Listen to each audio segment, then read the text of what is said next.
Push the button. I pressed it. I'm so glad that you pushed the button. I think we're live. We're live. So, hi everybody. Hi. You made a cooler sound than I did, and your sound was not cool, which speaks more to the sound that I made. We have 10 people waiting tonight. I feel both flattered and a little like anxious. Don't blow it. That we've kept so many people waiting. I mean, it's 8:03 and it was scheduled for 8. For you, that's like 5 minutes early. I think we're good. But it's progress that I'm actually concerned that I've kept people waiting versus like, it's expected. Yeah, it's within the realm of waiting. Look at this crew we have in the chat here. Andy, it's a murderer's row. Andrea, Trevor. It's like so many people who have been on the show before. Kaiten Wilson. Everyone. I've named everyone who said hello. If you don't say hello, I'm not gonna, I don't think there's a way for us to know who's here if you don't say hello. Yeah, that's probably there, or there might be. We just haven't looked into it. But either way, John Newhold. Oh my goodness, many former guests of the Keeping Karlsson Fantasy Hockey Podcast. Elon, am I on the left tonight? What do you mean? Oh, on YouTube. What does that mean? John says we're on the opposite sides. Oh yeah, because you joined before I joined my. Is that a problem? You know what? It's appropriate since we're kind of swapping roles tonight. There you go. From the Schmorgoldies. Did you want to do the yell at the beginning and like intro the show and all that? No, I think that will just creep people out. Yeah. Okay. I mean, now I really want to hear it, but okay. Let's start the show then, I guess. Unless we have any pre-show banter to get through. I don't think so. No. Anything on your mind? No. Okay. Is there anything on your mind that you want to get out of the way so it doesn't end up in the actual show? Is what I'm hearing. Yeah. Let's do it. Yeah, it's nice to have a partner, a broadcast partner who's just so confident that everything I have to say is interesting. It means a lot to me. You're welcome. That's sarcasm. If you couldn't tell. All right, let's do this. Okay. Ready? I'm gonna start now. Okay. I think you should start the show. Do you have a joke? Yeah. That's a no. Okay. Okay. Yeah. Yes. Welcome everybody to another episode of the Keeping Karlsson Fantasy Hockey Podcast, the longest running fantasy hockey podcast in the world, hosted by two guys who are freaking stuffed after Schmorgoldies board last week, but yet we're still ready to eat some CharcuterD. That actually sounds a little bad. Okay, I'm your host, Dylan Dubrowski. No, I'm gonna edit that. We're friggin' stuffed. Is that? I like the friggin' stuffed. I was saying that we're gonna eat some beef. I actually thought friggin' stuffed sounded worse than eat some. I like friggin'. You don't think friggin' is like a fun word? I want to know if I'm pointing to Elon right now on YouTube. Okay. Trying to figure out. I pointed this way, but I might have. Friggin' stuffed. Okay. I'm keeping the friggin' stuff. Okay, boys. I'm friggin' stuffed, boys. Yeah. It's a Canadian hockey podcast. Yeah. All right. Okay. But we're still going to ingest a full serving of CharcuterD anyway. That was worse. So tell me what to say. We've got the table set for sure. Table set. I mean, stuff. I can't think of anything else. I didn't even I'll go. Okay, let's just do this.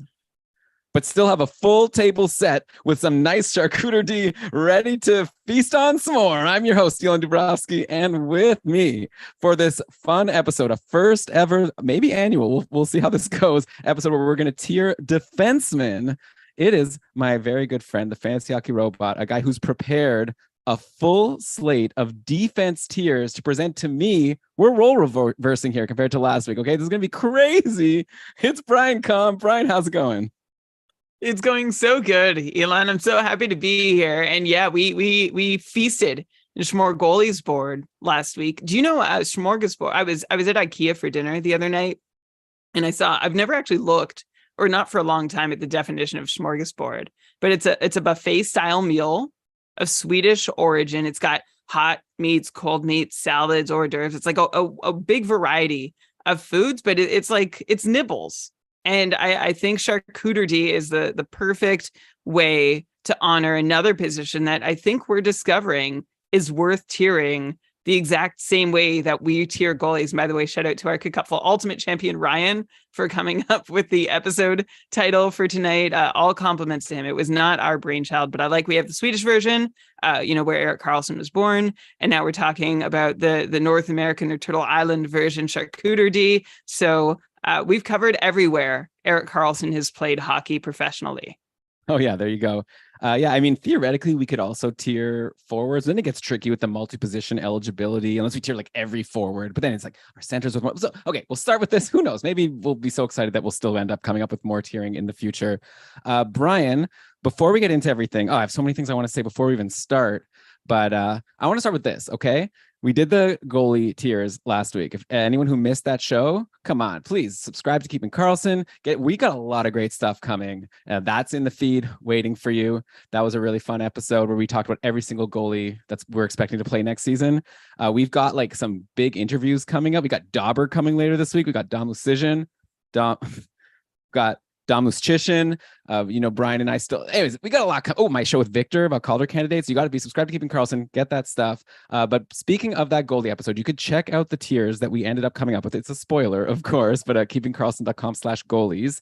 But Brian, I've had a week and I've had a couple of second thoughts. Just a couple things I want to run by you. Get your permission to change a couple super small things, if you don't mind. Okay. Yeah, I don't mind. But first, we should just mention that Cupful registration is still open if you want to join the greatest fantasy hockey league in the world. kkupfl.com will tell you all you need to know about the league. And then if after reading all about the league, you feel so inclined to register, it has that information too, how to join us in like the best. We are upping the ante this year in the Cupful. Like it's always been great, but we have even more tools to like help managers stay active. And also like all this automation. I'm just going to drop this here. Our patrons already know about it, but we have Cupful manager trading cards coming down the pipe. So like you join the Cupful, your stats are kept and are on display. It's going to be great. That's just one of many, many things that we've got going on this year. So if you've never played and you're on the fence, maybe that'll encourage you. So sorry, Elon, I just wanted to drop that first, but now I am so ready to hear the changes that you are wanting to make to our Schmor's goalie. Oh no, to our Schmor goalies board tiers from this year, which were released on an episode presented by Dobra Hockey, as this one is too. Yeah. And a lot of stuff there. By the way, yeah, we said that the Cupful sign up deadline was September 1st. And then we realized that a lot of people still wanted to play and it was past September 1st. We talked to Kevin. At this point, Brian and I just answered to Kevin at this point, who's our Cupful coordinator. It was like, Kevin, can we please extend it to September 6th? He was like, I don't know, guys. I have to set up all the leagues. It's like a lot of work. I need enough time. We were like, please, Kevin, come on. He was like, all right, for the listeners of Keeping Karlsson, fine. We're going to extend it. So September 6th, but no later. Okay. So if you want to play in the Cupful, you're like, to be guaranteed a spot, you have to sign up by September 6th. If you played last year and you want to like keep the spot that you earned, you have to sign up by September 6th. We'll still have registration open after that, and we'll be able to fill more leagues. I'm sure if you sign up like on the 8th or the 9th, we'll be able to get you in a league. You'll be in the bottom tier, maybe, like we'll just like basically every time 14 people sign up, we could create a new league, sure. But to just guarantee that spot, September 6th, that's Wednesday. Okay. Brian, okay. I'm going to throw to you now my two ideas. I think we did pretty good last week. I feel good about our tiers. Just two names that I want to move. So first of all, we had a tier 4, right? It was like Vanacek, Gustafsson, Husso, Bobrovsky, Korpisalo, Hart, and Grubauer. These are like starting goalies, some concerns, but overall, we expect them to play a decent number of games. Should be a solid goalie to have on your team, a really good number 2 goalie, maybe even a number 1, depending on your strategy. Then in tier 5, we had Jacob Markstrom amongst Merzlikins and Binnington. And I had a second thought. I think Markstrom we're being too hard on. Yeah, he was like bad last year, but overall he's been like pretty good for a while now, save for one bad year, compared to like Binnington, who's been bad like for a while, and Merzlikins, who's never really proven himself fully. And also Calgary, I think I was being too hard on. Like, I think they should be a solid team next year. Like last year was kind of everything was in flux.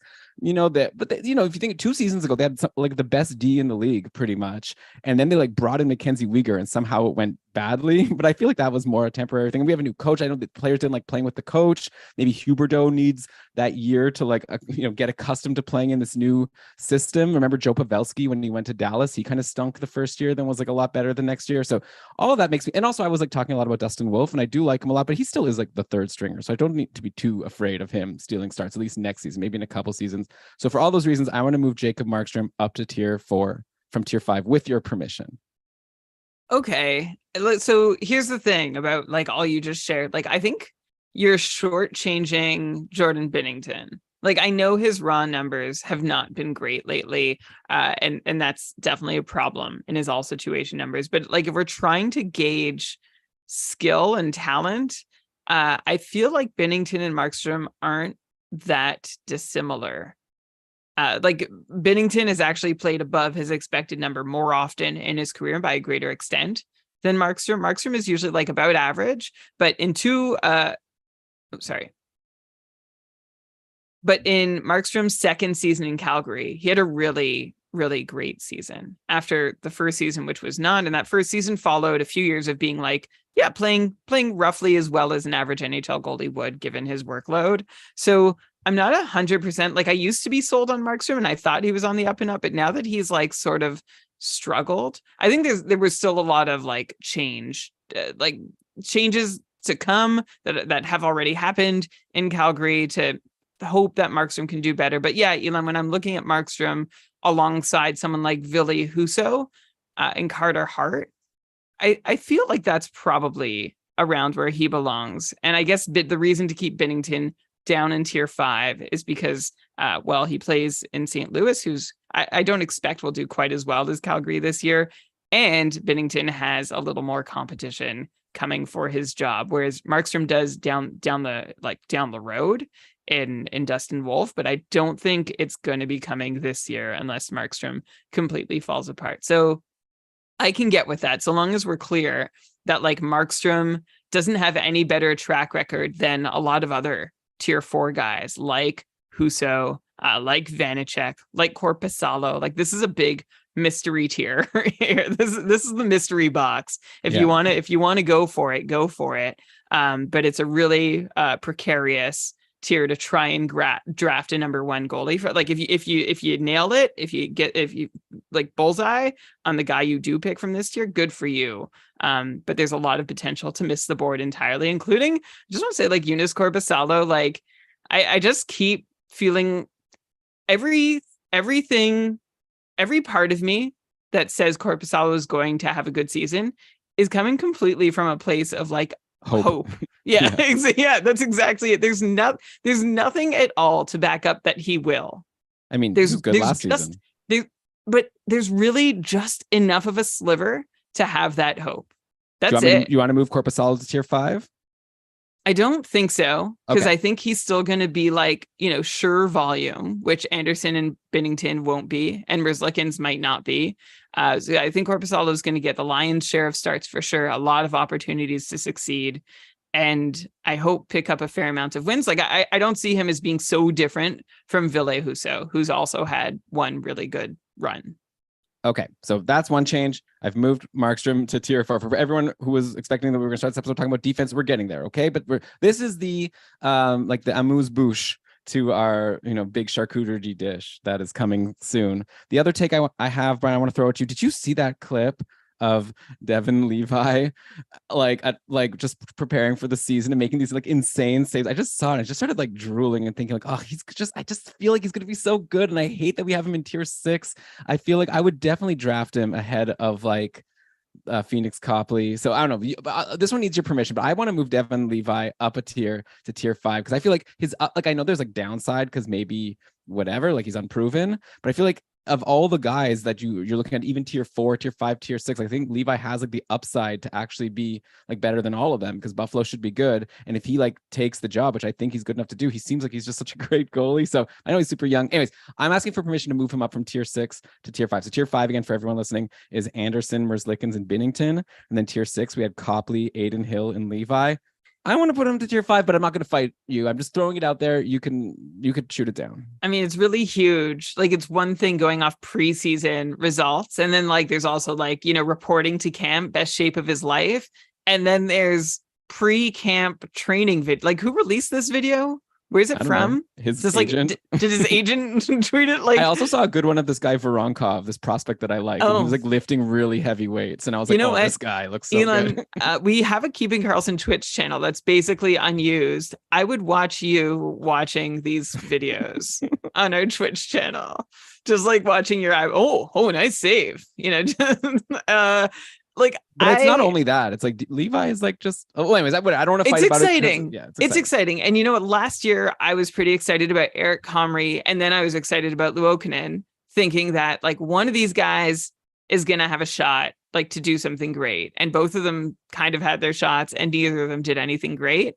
And so Devin Levi is somebody who's entering the same position with a greater pedigree. And I'm not at all disregarding that. As I said on our Discord server, our patrons only Discord server, I mentioned that Levi could have like a Carter Hart-like season this year, or he could have a Carter Hart-like season this year, which is to say, like, Hart has had both kinds of seasons, seeing big volume in Philadelphia in the first. Well, I was just looking at the first few years of his career. So it could go either way. Like over Adin Hill, who's gonna share time probably, and is like, I don't know. I was actually listening to I don't know, Elon, if you've listened to Expected by Whom, which is Prashanth Iyer's, and is it Sean? Oh, what's his name? Oh no, I should get this right. Marshall? No. Jesse Marshall? No. Shapiro. Sean Shapiro. I'm gonna just double check that before I.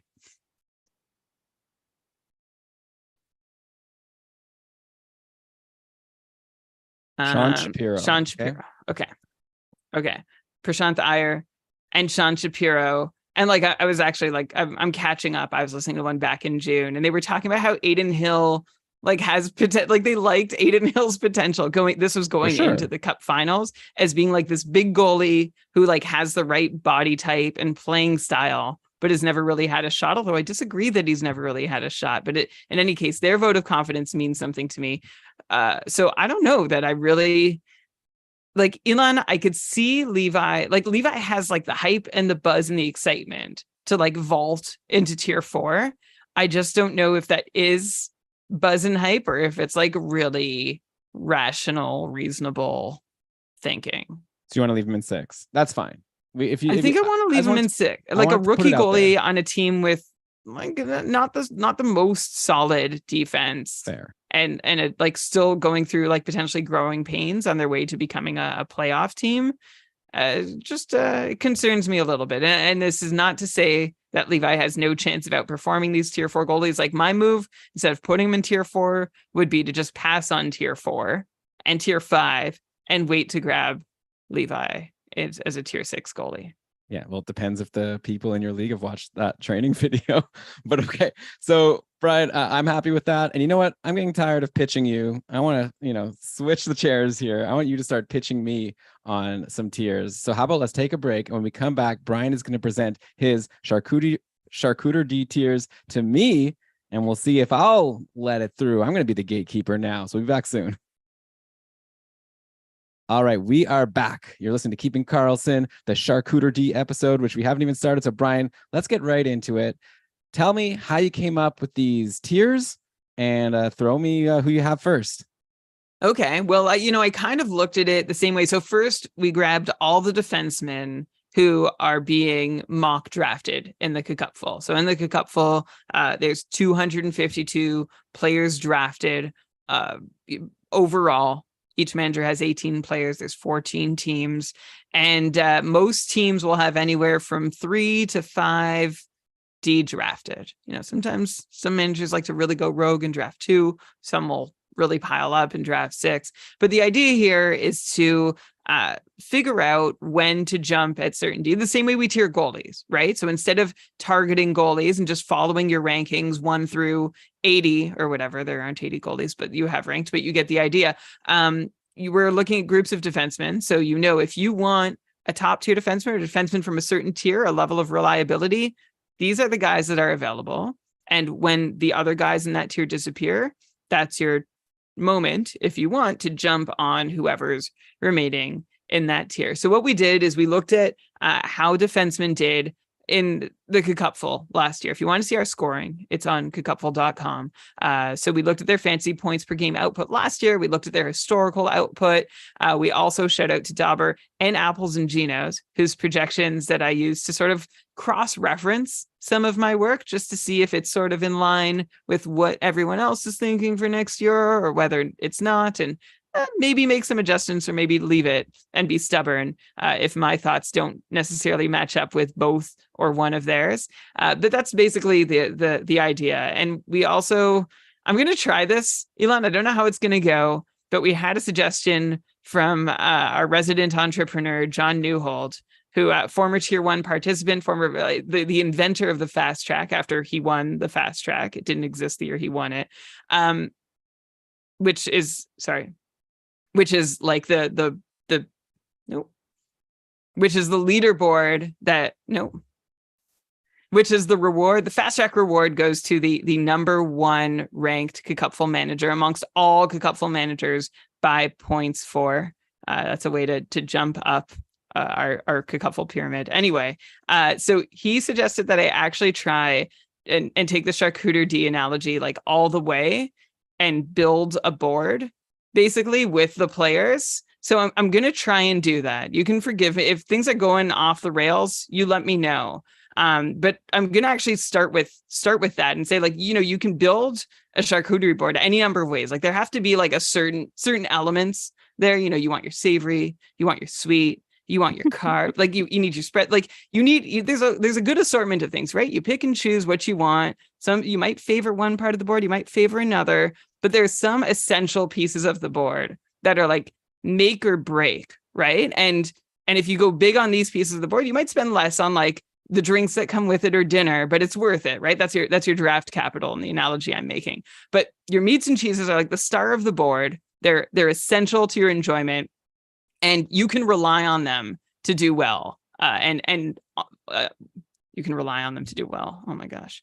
You can rely on them to be delicious. And so our top 3 tiers here in our CharcuterD are the meats and cheeses, but there might be some subdivisions of meats and cheeses here. But right off the top, tier 1, the absolute best, which I'd probably say are like the Quebec cheeses or the smoked cheeses in the okay. in the boards that I've had, are right up the top. Tier 1 in our CharcuterD, very simple, very straightforward. I think a lot of folks can predict this.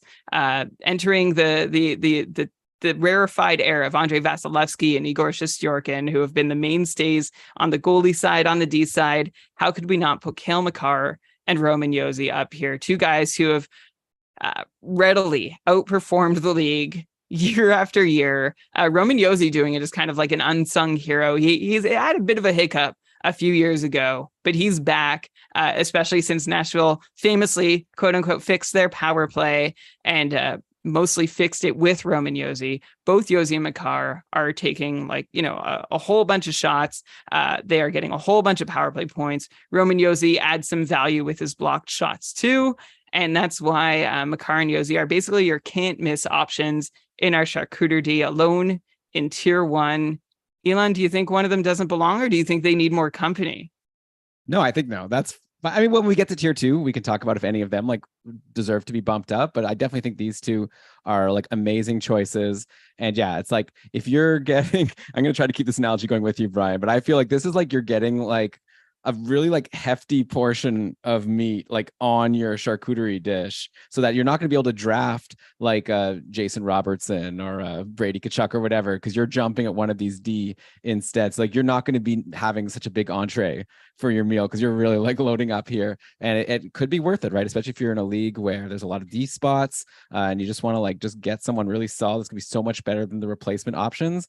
Yeah, like these are like no doubters, like both in terms of like just how skilled they are and also how there's like not going to be competition. Even though like theoretically like Colorado actually could have a lot of competition for Cale Makar, like they have Bowen Byram and they have Devon Taves, like they have other really good defensemen that could run a top power play and probably do well, but regardless, it doesn't matter because Cale Makar is so freaking talented. I think the interesting debate here is like if you look at our mock draft ADPs, Makar pretty much always went ahead of Roman Josi, right? But actually, if you look at Cupful points per game last year, like Josi was ahead by a decent amount. Josi was like at 6.3 and Makar was at 6.1 points per game. You look at Makar overall, 66 points in 60 games, which is great, but not like as incredible. And the funny thing is Josi actually had fewer points, just like goals and assists, but Josi made up for it with so many shots. He averaged like 4 shots per game last year, which is incredible. And if he could keep that up, that's so valuable in a league like ours, where we're like 0.5 for a shot right off the bat, and it's like 5 for a goal and 3 for an assist. So all that to say, you could quibble about like which one should go first. I think also there were some issues in Colorado last year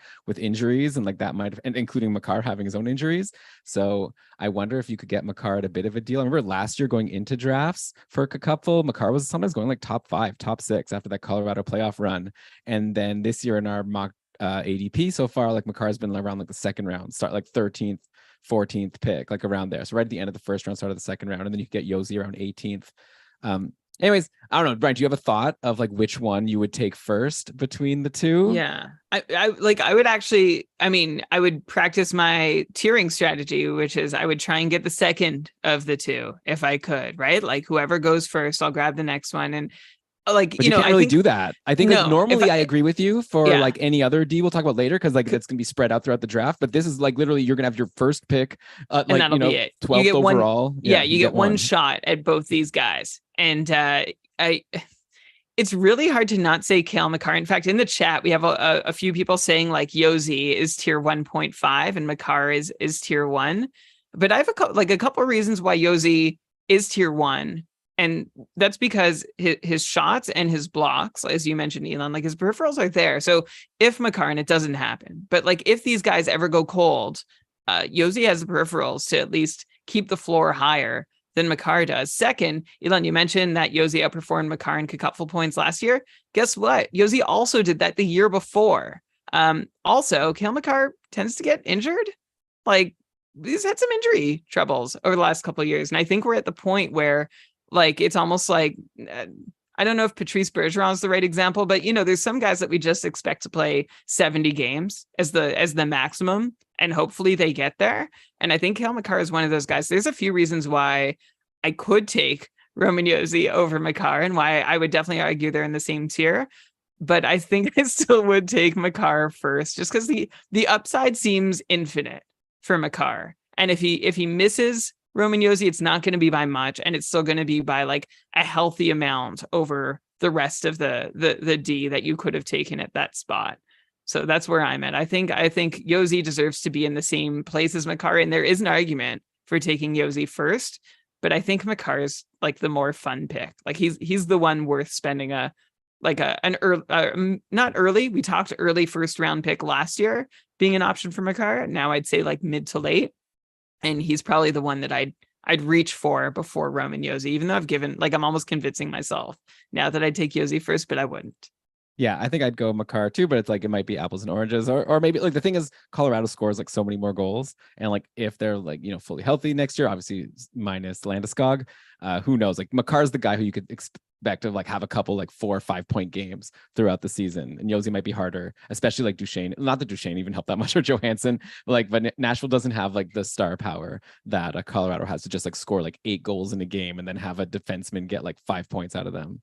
All right, there's tier 1, very mostly predictable. I think almost entirely predictable. Let's move to tier 2, which I think is where the controversy starts. Maybe because they don't quite fit in with tier 1, or because they're actually not a tier below in tier 3. But tier 2, still excellent meats and cheeses here. Like for a cheese, like maybe there's like a little fruity. Like it's not actually they're all pretty much slam dunks still.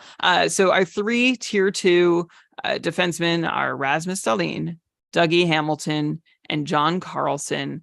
All 3, well, actually, Rasmus, there's a 17 pick spread between these guys. And I've actually moved John Karlsson above where his Cupful mock ADP would have placed him, which would be in the next tier. But Elon, John Karlsson, even if he doesn't necessarily sound like he belongs with Dahlin and Hamilton, has been like one of the most consistent fantasy contributors in the Cupful for years now. Like in the last 5 years, he's basically averaged just over 5.5 almost 5.5 points per game, which is big for a defenseman. And there really aren't any other D that can lay that claim to fame, maybe because they're young and growing up, maybe because they had an off year. But no one can say that but John Karlsson, and he still has Ovechkin. Eventually he'll have Pacioretty on that top power play too. And I just think he is a real picture of reliability, which is something that he has above the tier 3 group that we haven't yet gotten to. But that's why, Elon, I have put John Karlsson alongside, the sexier names like Dougie Hamilton and Rasmus Dahlin. So tier 2, Elon, what do you think? Does Karlsson belong up there, even though you could probably get him, 10, he's going 17 picks later than Dahlin and 15 picks later than Hamilton in our mock. So am I wrong to try and lump him in here with them? Well, maybe let me start with the easier ones. Like Dahlin, by the way, just had like this huge breakout last year. Huge pedigree already, so it wasn't surprising that it would happen. But yeah, 73 points in 78 games. As we talked about, Brian, on our Green Boys episode, I guess it was, like Dahlin like started even stronger to start the year, right? Like he was like above point per game for half a season, just kind of like fell off right at the end, but like a lot of Buffalo did. And so hopefully like Dahlin, with another year of experience, can maybe like keep that going the whole way through. And I remember you said that you think that Dahlin, like the first half is more representative of the real guy and not the like final games where he had like 10 points in 21 games. Like it's pretty incredible that he had 10 points in 21 games to end the year and he still had 73 points overall. But anyhow, Dahlin, incredible. I'm excited about Buffalo, as you could tell from my Devin Levi talk from earlier. Hamilton is kind of like a little bit of a Markstrom for me in that, like, I think there's a challenge coming, but I don't think it's this year. So I think I'm good with it, Brian. Like, I think that Jack Hughes in a couple years, like, we'll have to wait and see from everything I've heard. But Dougie Hamilton's like a proven guy. Like, it was so crazy when he used to like not get on the top power play, like back on Calgary and back on Carolina for a bit. But as soon as he would get there, he'd be so incredible. And I love the shots on goal from Dougie Hamilton. That's like with Roman Jones. Like, you're just guaranteed to get so many points, even if he, goes cold for a game or two, he's still giving you those shots. Okay, then you get to John Karlsson. Like, I'm a little nervous about how he got injured for like that stretch last year. Let me just check GameDayTweets.com and see like what the latest news is. He's expected to return to the line. Okay, so he came back. Like, okay, I guess I shouldn't be too nervous. So he is like a bit older, right? John Karlsson, he's up to, what is he now, like 32, 33 years old. So, starting to get to the point where you might decline, or maybe where an injury, like I know me, Brian, like when I get hurt now, when I had this thing, like when I moved into my house and then I was like kind of running around, like I didn't have stairs for a really long time. I lived in an apartment and I was kind of like rushing and I like tripped on the stairs. I was wearing socks and like I hit my, okay, let me know if this is like too like much, but like I hit my butt like on the stair, like I fell and I hit my butt on the stair, and like I had this bump on my butt that like didn't go away for like a year. Like it took so long to heal. That's crazy. I didn't know this about you. Was it like in a sitting position? Was it painful? It like for a little bit, yeah, like for a few weeks. And then it finally like healed, and that it didn't. Anyways, all this to say, like, I just wonder if these injuries from these older players like become more impactful. That's also why I'm, when you said that, Karlsson will have Max Pacioretty on the power play. It's like, I'll believe it when I see it, like after all those injuries he had last year. So I think there's like a bit of a risk with John Karlsson, but you are right that like when he has played, he's been pretty consistent. Like, so I'd probably not take him here. I'd probably put John Karlsson in tier 3 just because I'm a little nervous about him. But like I would take Hamilton and Dahlin like for sure ahead of him. So I guess, yeah, I'm going to officially disagree, but I'm not going to like fight you too hard on it because he has been really good for a long time. Okay, like because I was actually, it sounded like you were trending towards moving Dahlin to tier 1 and folding Hamilton and Karlsson into a tier 2 with all my tier 3 guys. I don't know. You were so high on Dahlin and you said Hamilton had a question mark. Like I didn't say that. I said you said he's going to be challenged, and you don't think it's going to be this year. Yeah. So okay, all right. I heard a little more uncertainty, but like that gets at what's happening in tier 3, which will help you sort of determine if you think I've placed John Karlsson right. So tier 3 is a bunch of guys who are still like amazing. They're your meats and cheeses on the CharcuterD board, but like they're like the blue cheese. Like it could go either way. Right? The stinky cheese. It's like, oh yeah, this should be good. It's not likely to go either way. It's probably going to be delicious, but there's like a small reason why it might not work out for you. And like, it's the smallest of reasons. Like you can still trust these guys a lot. I think I'm going to take some heat for like misunderstanding the blue cheese analogy, but there's still a reason that they don't belong in tier 2 and tier 1. But tier 1, tier 2, tier 3, I'm still calling them all meats and cheeses. So our final tier of meats and cheeses, we've got Evan Bouchard, Erik Karlsson, Miro Heiskanen, Brandon Montour, Josh Morrissey, and Adam Fox. And Elon, I'm going to start with Evan Bouchard because I actually had him originally in tier 2, such as the faith I have in that top power play in Edmonton. Someone in our Discord was asking, like, is Ryan Nugent-Hopkins going to be a point per game player this year? And the overwhelming response is he's on the top power play. So it's basically almost a guarantee he'll get there regardless of 5-on-5 deployment. So Bouchard's going to be an amazing spot to put up points. But the reason he didn't land in the second tier is because the peripherals aren't quite there yet for Bouchard. Like, for his big run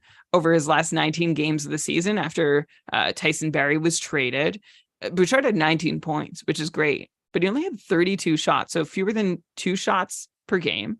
And he scored on 5 of those 32 shots, which is more than a 15% shooting percentage, which is not something that we would expect Evan Bouchard to be able to sustain.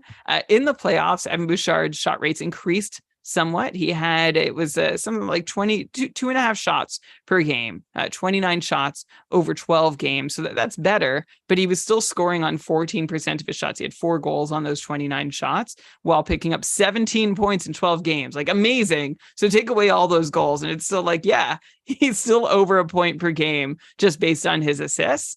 But that's the reason why I moved Bouchard down to tier 3. I think he could be a tier 2 player. Like all of these guys, there's just something that I need to, I want to see exactly how many shots he's going to get to put up on a regular basis while playing a full season in his new role.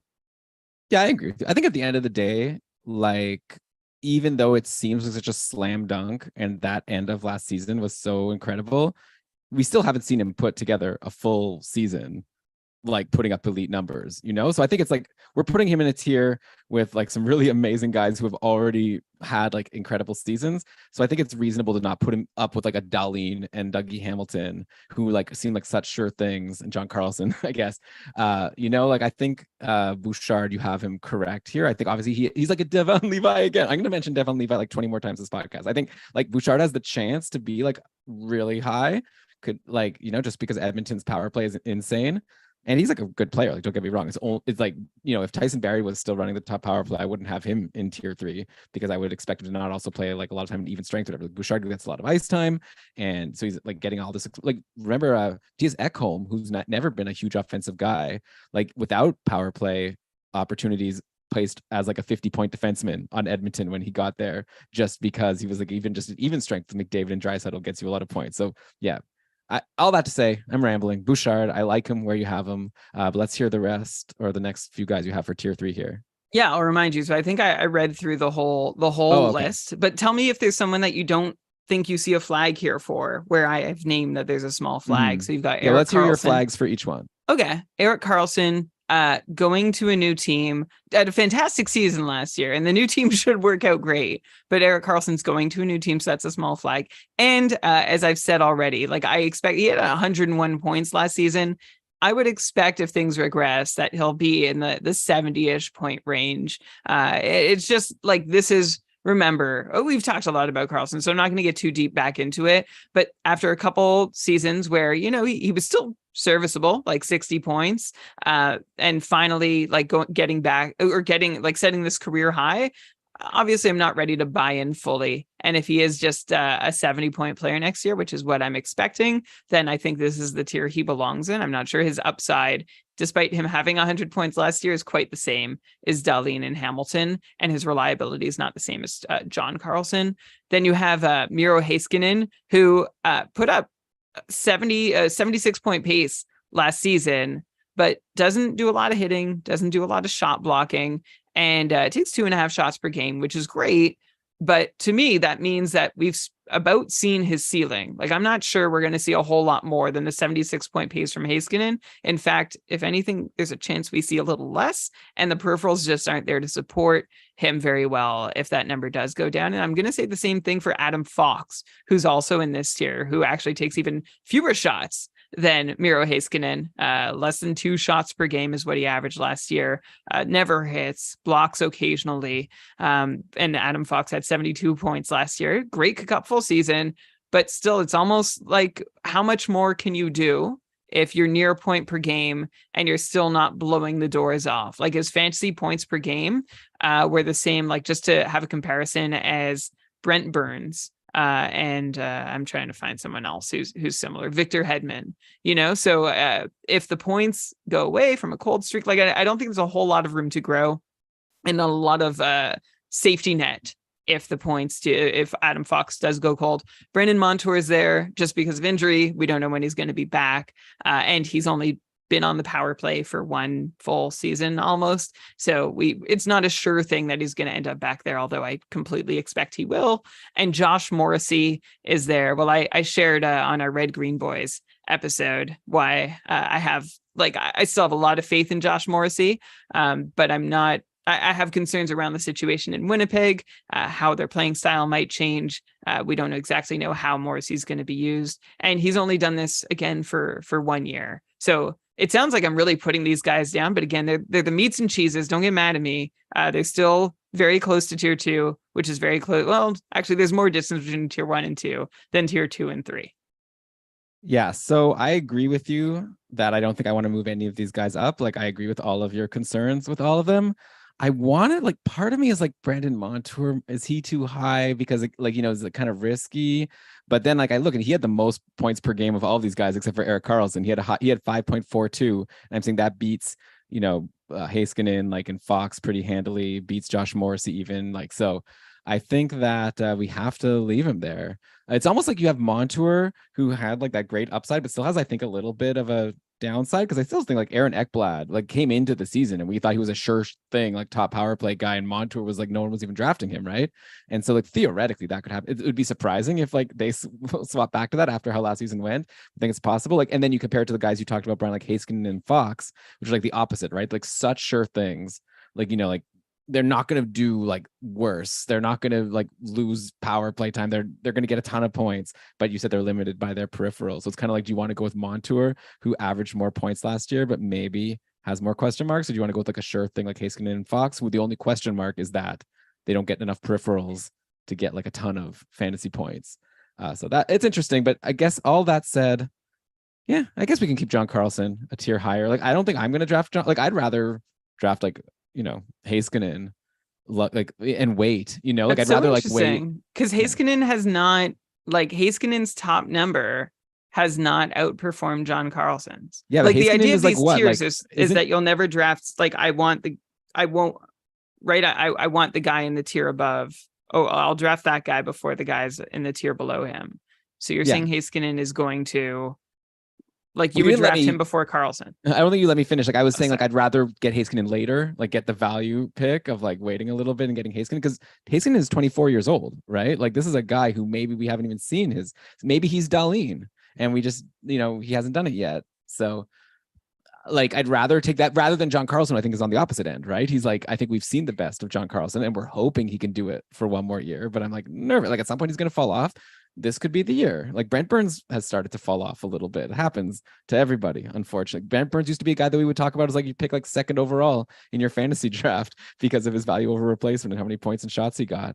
Yeah, but I'm happy with it. Like, no big qualms. I think we can leave it exactly how you have it. Oh, thanks. I will just add that John Karlsson's going 45th overall in our mocks, and Heiskanen's going 38th. So you're not getting any value. Wait for Heiskanen to get value, but I think the value is in John Karlsson. Well, wait until this episode drops. Oh yeah, that'll change everything. KeepingKarlsson.com/defense. Look at that. Everyone will look at this sheet, and that's how they'll draft. Do you spell defense with a C or an S? Should we just make both just to be safe? How about just DEF? KeepingKarlsson.com/def. Yeah. All right. That's fine with me. Okay. /defend. Should we make goal for the goalie spreadsheet? No, there's one spelling of goalies. Okay. All right. So I think that's that's our meat and cheeses. So I think the next thing will be interesting to now go to the next tier and see if there's anyone else that we consider to be a meat and cheese D, like a sure thing like these guys.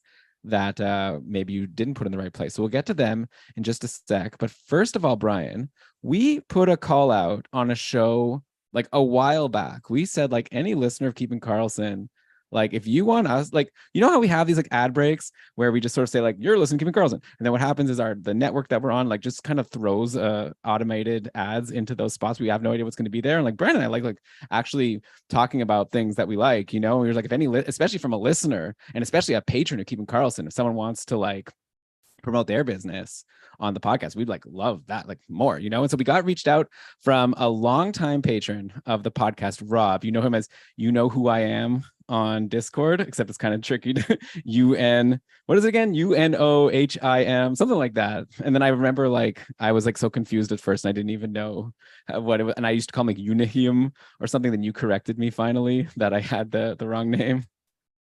Brandon, I can't tell if you're like trying to like talk or if you're. I'm not trying to talk. I was just, you spelled it's okay. We're good. Okay. You're doing great. I don't know why you're talking so much about his Discord name though. I was like, I like him. Okay. Anyway, Rob has the coolest business, okay, because he makes dog food. And this is like the best, you know, like perfect. Okay, let me find here. The best, like most healthy dog food that you can feed your dog. And actually, like when he came to us saying he wanted to promote, the company's called Farmly. He's like, do you want to promote on the show? We were like, sure, yeah, we can do that. And then he like dropped them off at my house. And I posted a video on the Discord. My dog went nuts. It's patties. It's like burgers. You're basically feeding your dog a burger, which you'd think like is not healthy at all. But actually, these are patties that are, let me just find I'm going to edit this together. It's going to go patties that are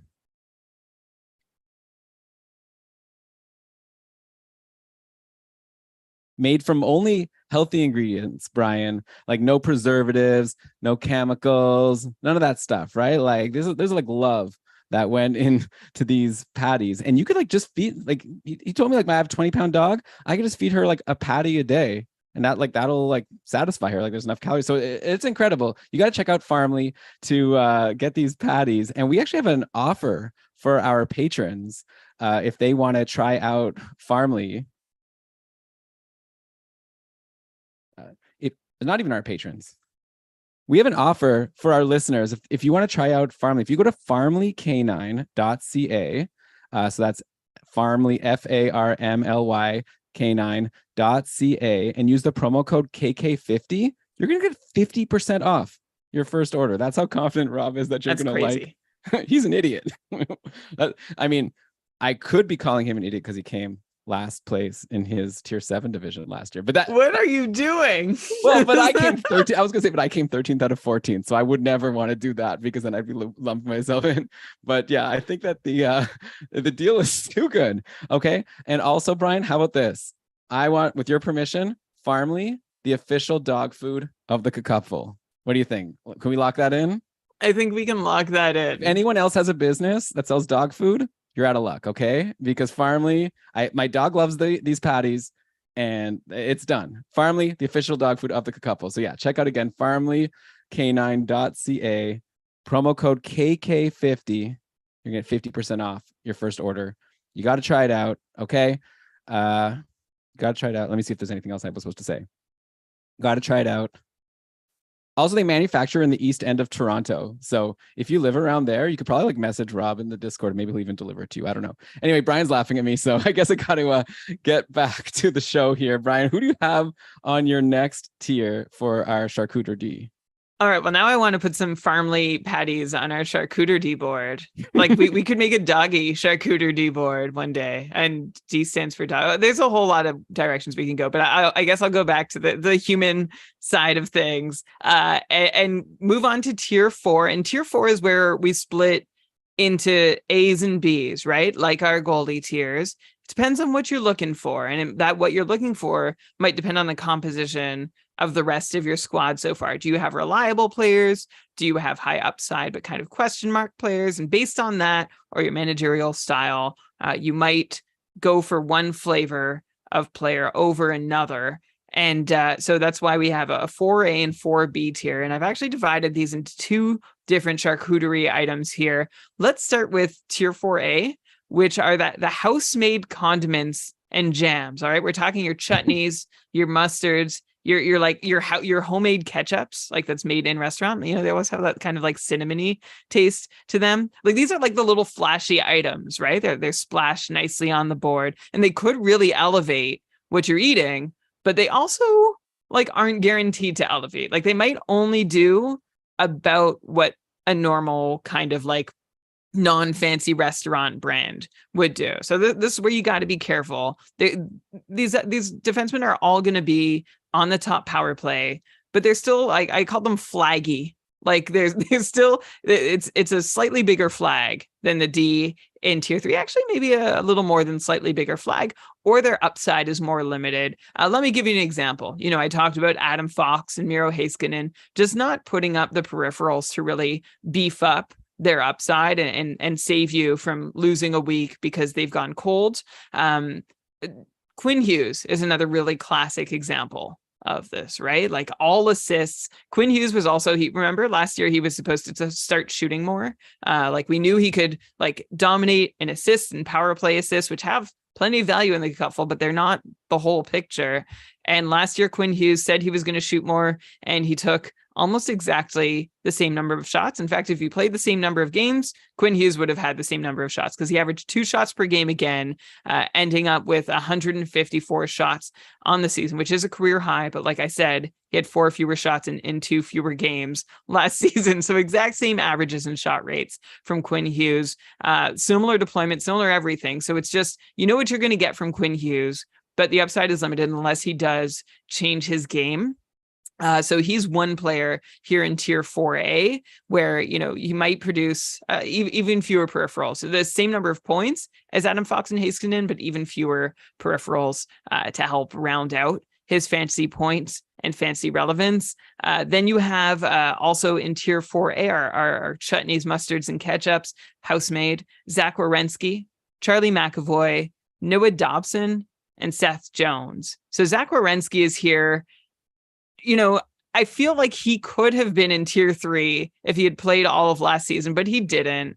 And there's just been enough injuries for him just to try and come back from. Like, it wasn't just last season where he only played 13 games. He had 8 points in 13 games, which still wasn't exactly what we were hoping for, but he took over 3 shots per game, which was a start. He was on the top power play, which we expect to happen again this year. And we still haven't seen Werenski on a top power play with Gaudreau and with Laine. So I'm excited to see that, but we just haven't seen enough from him. And we haven't seen enough health from Werenski. Last season was the second of the last 3 where Werenski has missed substantial time due to injury. And that's the reason why he's not up in tier 3, just because we need to see, I could easily see him in tier 3 next year. Rounding out tier 4A are Charlie McAvoy, Noah Dobson, and Seth Jones. Elon, I have a feeling one of those names, or maybe 2, stand out to you as being questionable for tier 4A, our house-made condiments and jams.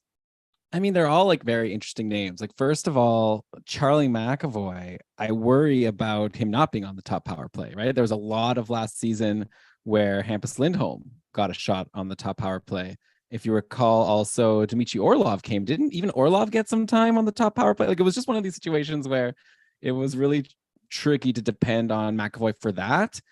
And like, that's one, I guess, question mark with him. And another question mark is, like, again, we've said about the goalies in Boston, like with Bergeron gone, I don't know, like I love Pastrnak. Like, he's great. He's going to get a lot of power play points, and who's ever there with him as the defenseman is probably going to get in there with him too. So McAvoy like doesn't feel like super sure thingy to me, but I guess none of these guys really do. Like Quinn Hughes, like you said, like we know Quinn Hughes actually had his best year in terms of couple points last year. He's actually gone up like for 3 straight years. He was 3.6 in 2020-21, then 4.3, and then last year 4.6. So who knows if like Quinn Hughes ups either his points or his peripherals enough to get him into tier 3 next year. But like, I'm not going to bank on it. Like, I would think that, you know, he had 76 points in 78 games last year, so I don't know how much higher the points can go. McAvoy, still really solid last year, but yeah, that is that little concern. Noah Dobson kind of stunk last year, Brian. I guess he's the one that really jumps out to me. Well, okay, I'll throw it out there. Also, Seth Jones stunk last year, but I feel like Seth Jones, there's the hype because now Bedard is in Chicago, and you hope that he might be able to get a few more points. But yeah, he and Dobson definitely like jump out just because they both had like 4.3 and 4.29, like a couple points per game, when the other three you mentioned, Werenski, Hughes, and McAvoy, were like above 4.5. Like this seems like to be a pretty big gulf. So yeah, I guess Dobson and Jones, I guess, are you expecting them to be better than they were last year, and that's why you're putting them there? Or you're saying even with what they did last year, you'd be happy with that?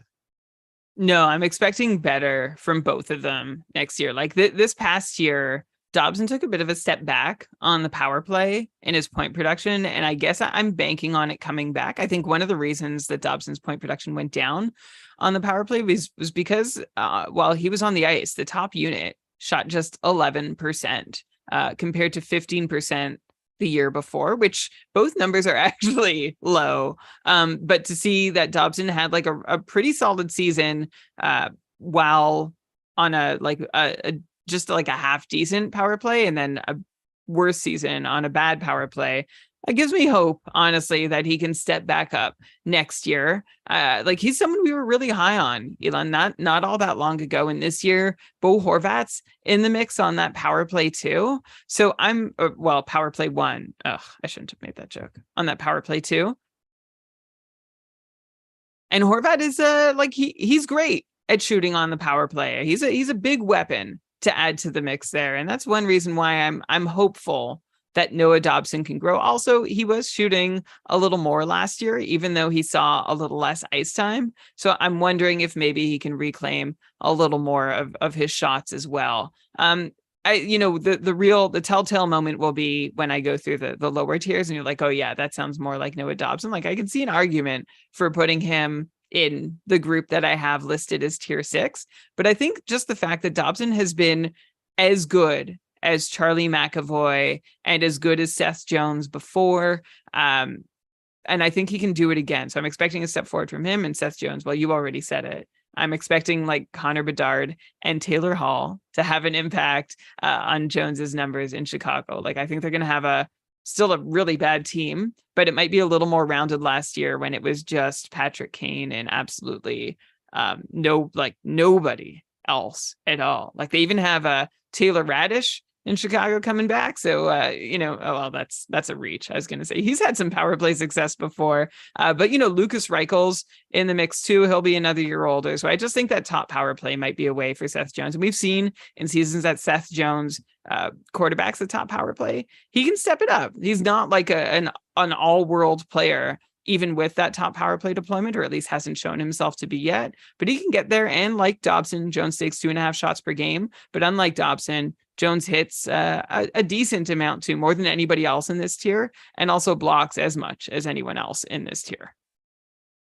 I'm going to throw it out there, Brian, that I think I'm going to disagree with Dobson and Jones this high. So we'll get to tier 5. So I see what you've done here. You've got tier 4A, and then you're going to have a tier 4B, which is kind of like maybe similar couple points, but you're getting them in a much different way in tier 4B. Tier 4B is going to be a lot of peripherals.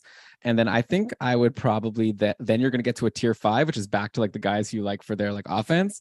And I think when we get there, I'm going to try to make an argument for Dobson and Jones being there, but we can save that for when we're talking about those players. If you want to do that. You know what, even while discussing, like this is a live document, right? We're going to make changes as we go. We can make changes next episode. I could see Werenski and Hughes being alone in this tier and moving McAvoy, Dobson, and Jones down to one of the lower tiers altogether.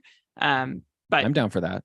Yeah. So let's figure out where McAvoy, Dobson, and Jones will land. It won't be in tier 4B, right? Because these guys are the same as our house-made condiments and jams, but they're like the bread on the CharcuterD plate. They're foundational. Like you need that. Like they help hold the meat and cheese, right? They're reliable. It's good. It's hard to go wrong with a charcuterie board bread, and it's hard to go wrong with this group of players in tier 4B. One of them who had a fantastic season last year was Alex Pietrangelo, and the reason why he's in tier 4B and not any higher, well, he's the first name we've mentioned on this episode who I think he's the least likely of everyone we've mentioned to be on the top power play. And this isn't to forget that he spent a good chunk of last season on the top power play, but the season ended with Shea Theodore running and quarterbacking the top unit, and it seemed to be working out pretty well. So I'm just not sure. I wonder if Pietrangelo's power play one quarterback days are over. But even if they are, the blocks should keep coming. The shots are still decent. So I would expect Alex Pietrangelo to still be able to manage some solid, similar to Werenski and Hughes fantasy value in the cupful. Elsewhere in this tier, I have Darnell Nurse and Jacob Trouba, who are going to be grabbing their points similarly to Pietrangelo, not on the top power play unit, but by shooting, throwing hits, blocking shots, and getting points based on the skill level of everybody else they're playing with. Mo Sider is also in tier 4B. He's a bread because he blocks and hits like nobody's business. He could be higher if we knew he'd be on the top power play, but we don't know that Mo Sider is going to be on the top power play. And interestingly, maybe you'll get to this with Dauber, but not to blow anyone's projections here, but that is one of the biggest gaps I have of all the players we've named so far between projections between Dauber and our friend Nate over at Apples and Ginos. So we'll see what the season brings, but I think you want to rely on Sider, not for points. Last year, he had a 42-point pace. I think you can safely rely on Sider for that much and the peripherals. Anything more is gravy and could vault up his value for sure, but I'm not tiering him any higher than that. And a similar kind of story for Brent Burns, who's also rounds out this tier just because the shots are still there. Burns still took 3 shots per game last season, which is fantastic. 61-point pace, but Tony DeAngelo's in the mix too, and we just don't know exactly how much power play time he'll get. I think there's going to be a nice floor of power play time for Burns, but I don't think the ceiling is quite as high as it was without Tony DeAngelo alongside him in Carolina. But good news, the shots are still there and a chunk of power play time. So our bread in tier 4B is Alex Pietrangelo, Mo Sider, Brent Burns, Darnell Nurse, and Jacob Trouba.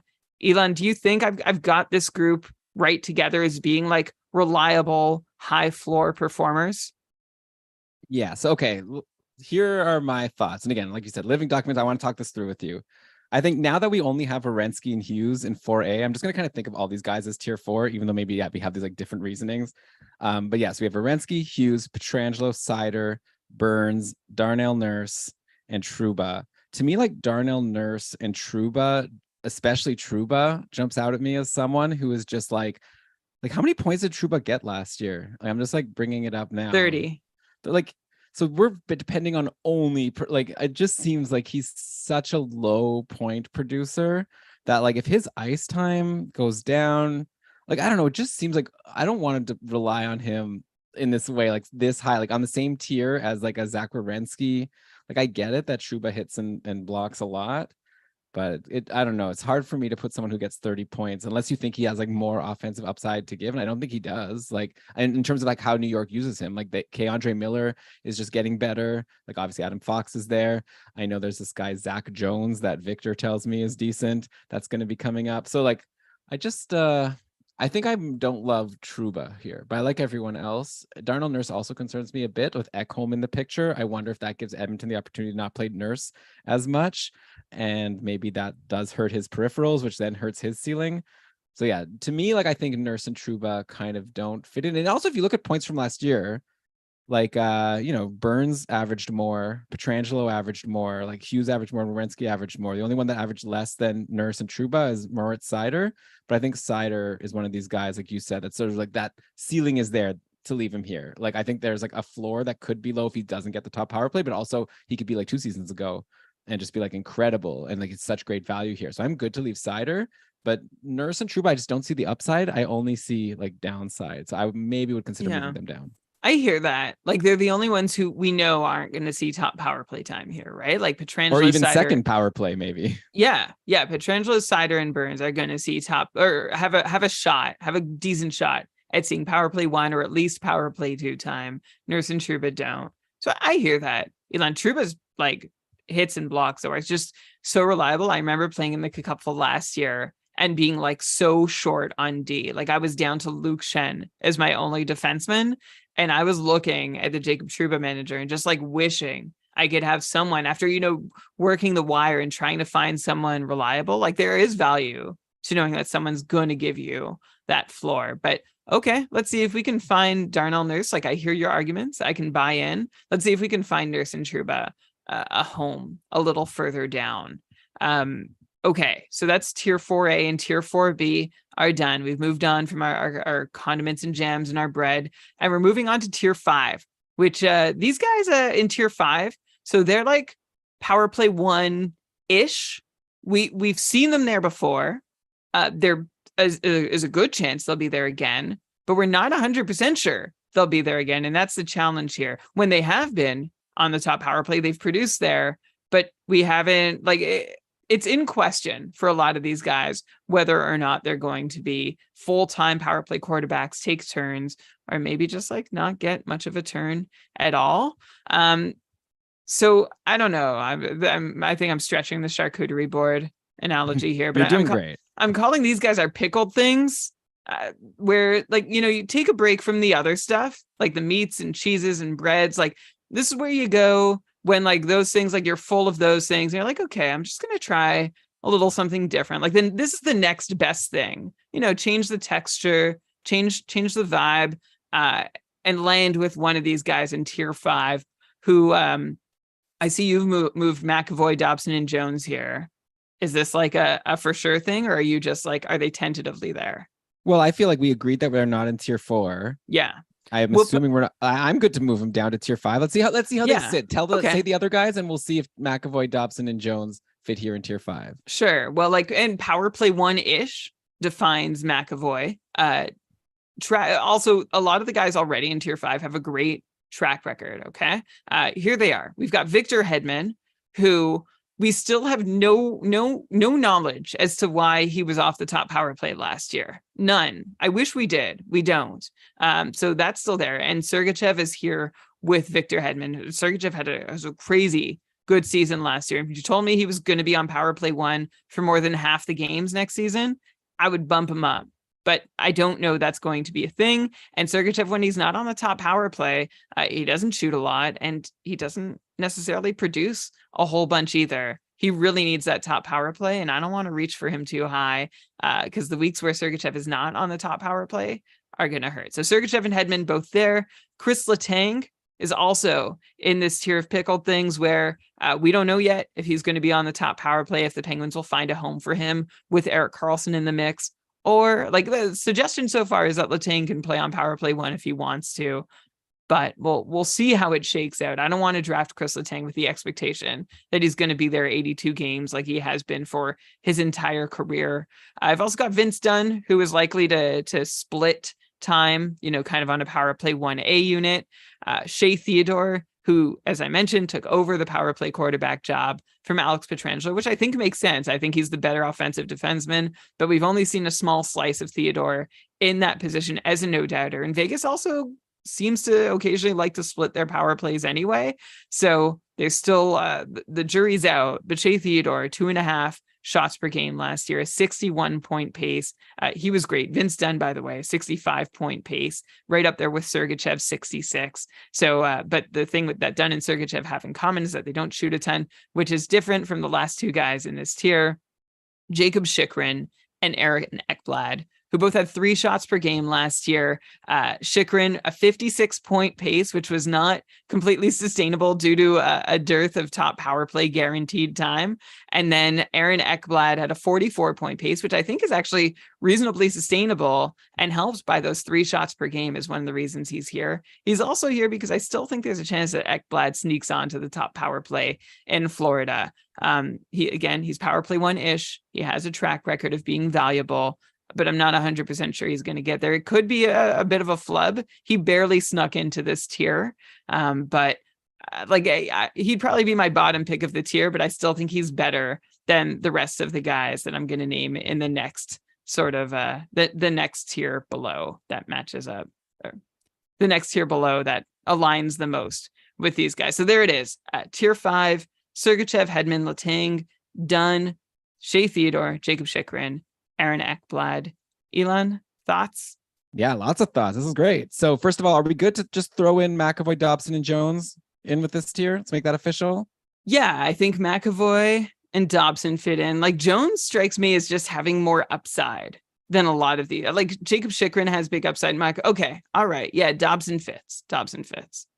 Okay, so we've got McAvoy, Dobson, Jones, and like with the goalies, right? There's going to be some people that obviously impress us, and like Jones has a lot of upside, Dobson has upside, but he also has downside because we saw last year they weren't like too incredible. Okay, so then you have Sergachev and Hedman. I like them both here. Both of them obviously have a ton of upside if one of them actually just holds the top power play all season, but I guess we should probably just assume it'll be similar to last year. And they'll split it. So then they both were still great, right? By the way, like I think people are a little down on Hedman, like maybe more so than they should, because he still had 4.62, a couple points per game, which is like higher than Sider, higher than Nurse and Trouba, who you had higher before, like higher than most of the guys in this tier. And that was with losing that top power play. And Sergachev was like incredible. So yeah, Sergachev and Hedman are good. Letang I like here. Great upside, but a little bit of question mark. Theodore and Chychrun I both really like because of the shots, like you said. The two names, Brian, that I think I'd like to consider moving out of this tier, and I think the pieces are starting to come together in my head. So I wonder if this is going to work for you as well. So let me know what you think. I think Vince Dunn doesn't fit in this tier. Like even last year, having such a great breakout season, he still only ended up with 4.4, a couple points per game, which is like below most of the people here. So it's like, and that was maybe like the best case scenario for Vince Dunn, like 64 points in 81 games. Is he really going to do any better than that on this team Seattle that, like, first of all, splits power plays. Also, they don't even use him always on the top power play. Like, I guess anything could happen, but I think Vince Dunn, this would be quite the reach for me to like take Vince Dunn or consider him the same as like Jacob Chychrun or like Victor Hedman or Sergachev or like McAvoy. Like I just feel like he sticks out to me. And then also Aaron Ekblad sticks out to me. Like, I guess you're holding a candle, which is nice. And like, it's possible, but like he's injured. So we don't even know if he's like going to be 100% going into the year, which normally you knock someone down for that a little bit. And like last year, 4.29, a couple points per game. Like he was like above replacement, of course, but like I don't know, it just seems like pretty high, especially since you put Montour so high. I almost feel like you can't have both. Like only 38 points in 71 games for Ekblad. Like sure, there's like upside, but there's so much downside. I'm looking at your tier 6, and can I just like, I don't know. It's okay. Like people are going to listen to the rest of the podcast. I'll just throw the names out quickly. Yeah. Shabbat, Doughty, Rasmus Anderson, and Morgan Riley. Like to me, like there's a good reason to expect like those guys to all be better than Ekblad, or like I just feel like Ekblad feels more like in that group to me, as does Vince Dunn. And I almost that's my proposal A that I'll throw at you, and then I'll let you talk, and also my proposal B. Yeah, I mean, with Ekblad, the reason why he was between this one and the one below the tier you just mentioned, and I couldn't figure out where to put him. And what ended up convincing me was looking at Ekblad's history over the last couple of years. I mean, he had that huge season in 21-22, right? And that was his season, if he repeated that puts him in John Karlsson territory, right? That's where we'd be talking to him. But he didn't have the opportunity because he didn't have the same role to play, and coaching changed, and so I don't expect him to get it back. I just still see the upside there. But yeah, on draft day, I also have him there just because like Montour, we know, is going to miss some time. Ekblad's also scheduled to miss some time, but like I just, if Ekblad makes it back before Montour and gets established on the top power play, I think there's a chance he could be pretty relevant there. So it's hard. I don't think he really belongs in this tier. I also don't think he really belongs in the next tier where I had him, which features Justin Falk. But you know what? Maybe that is. No, we moved Dustin Falk. I thought you moved Justin Falk away. So now that next tier is just as you have it now, at least in the document, keepingkarlsson.com/def. Shabbat, Doughty, Anderson, and Riley. Yeah, I think like I'm talking below that. The next, I see. Yeah, the next group, it has Justin Falk, and I think that's maybe where he belongs. Like I know Ekblad doesn't line up with Shabbat, Doughty, Anderson, and Riley. Like I see them as kind of different entities. But yeah. So I can see that, Elon. I guess I am looking at Ekblad through rose-colored glasses and maybe covering a bit more of the upside. As for Vince Dunn, I'm curious to hear your proposal. I am already down with Shabbat. I'm kind of buying into it. I guess and again, I think I'm looking to upside here, because this tier has like some volatility in it, and I think Dunn could be one of those guys. You're right that the peripherals are missing. I guess I'm just like really wondering, like he had 45 points in 43 games through like a 3.5-month stretch last year. That's half a season where Vince Dunn was over a point per game pace, still only taking 2 shots per game, but basically he's at like, that's like Quinn Hughes territory, right? He's just like putting up points all the time, barely gathering any peripherals.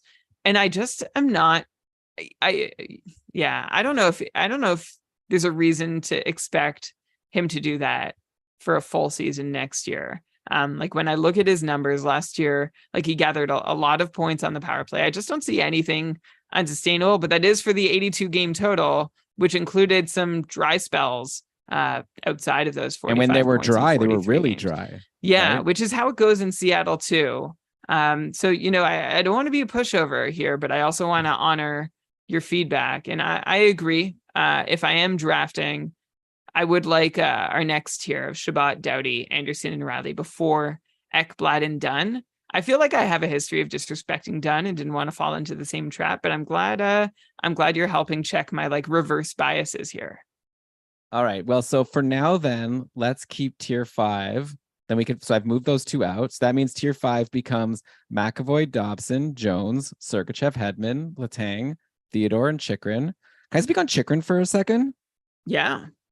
I love Chychrun. Like, I think that this is a guy that is going like late in drafts, and I guess I understand why, kind of, because last year, I don't even really get it, because like he, even with like a year where he didn't get the top power play in Arizona and he didn't get the top power play in Ottawa, he still had 4.99, a couple points per game. Like for our format with shots being worth so much, Chychrun was still incredible, and the upside is so much higher because Ottawa now like goes into a season fresh, where I wouldn't be shocked at all to see Chychrun take the top power play and be like, how, Brian, you were saying that Ekblad like a couple seasons ago was in like such a high tier.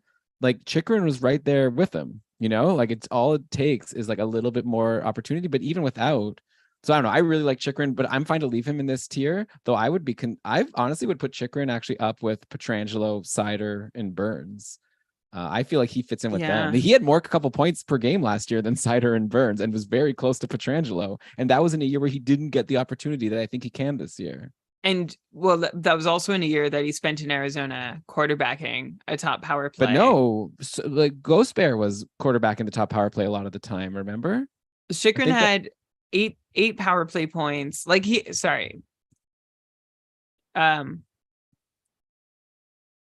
Chychrun had 8 power play points in about like, I'm just counting up here, 10, 20, 30, 40-ish games in Arizona. And he was on the top power play more often than not. Like it was actually, it's been hard to keep straight because they both had great power play production, but Gostisbehere scored a lot of his points from the second unit, or sometimes they were together on the top unit. Sometimes. And that's one of the reasons why I've been like, Gostisbehere is like, his production last year was kind of unsustainable, but maybe in Detroit, he'll be in a better spot to be an actual straight up top power play quarterback.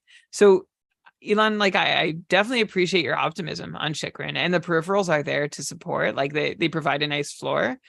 Of course, like the upside's just in question for Chychrun because we don't know how much top power play time he's actually going to get. Fair. Okay. And that is how he generates like a good chunk of his offense. Or like he's had now 2 good offensive seasons. They've both been half a season, and they both relied like somewhat reasonably. One relied very heavily on the power play. The other relied modestly on the power play. So I just, I'm not so sold that the upside is there given the other members of the Ottawa Senators D-Corps. Like he's still actually the highest member of the Ottawa Senators D-Corps here, which says something, even though I'm not sure he's going to be on the top power play or even the second power play. We don't know.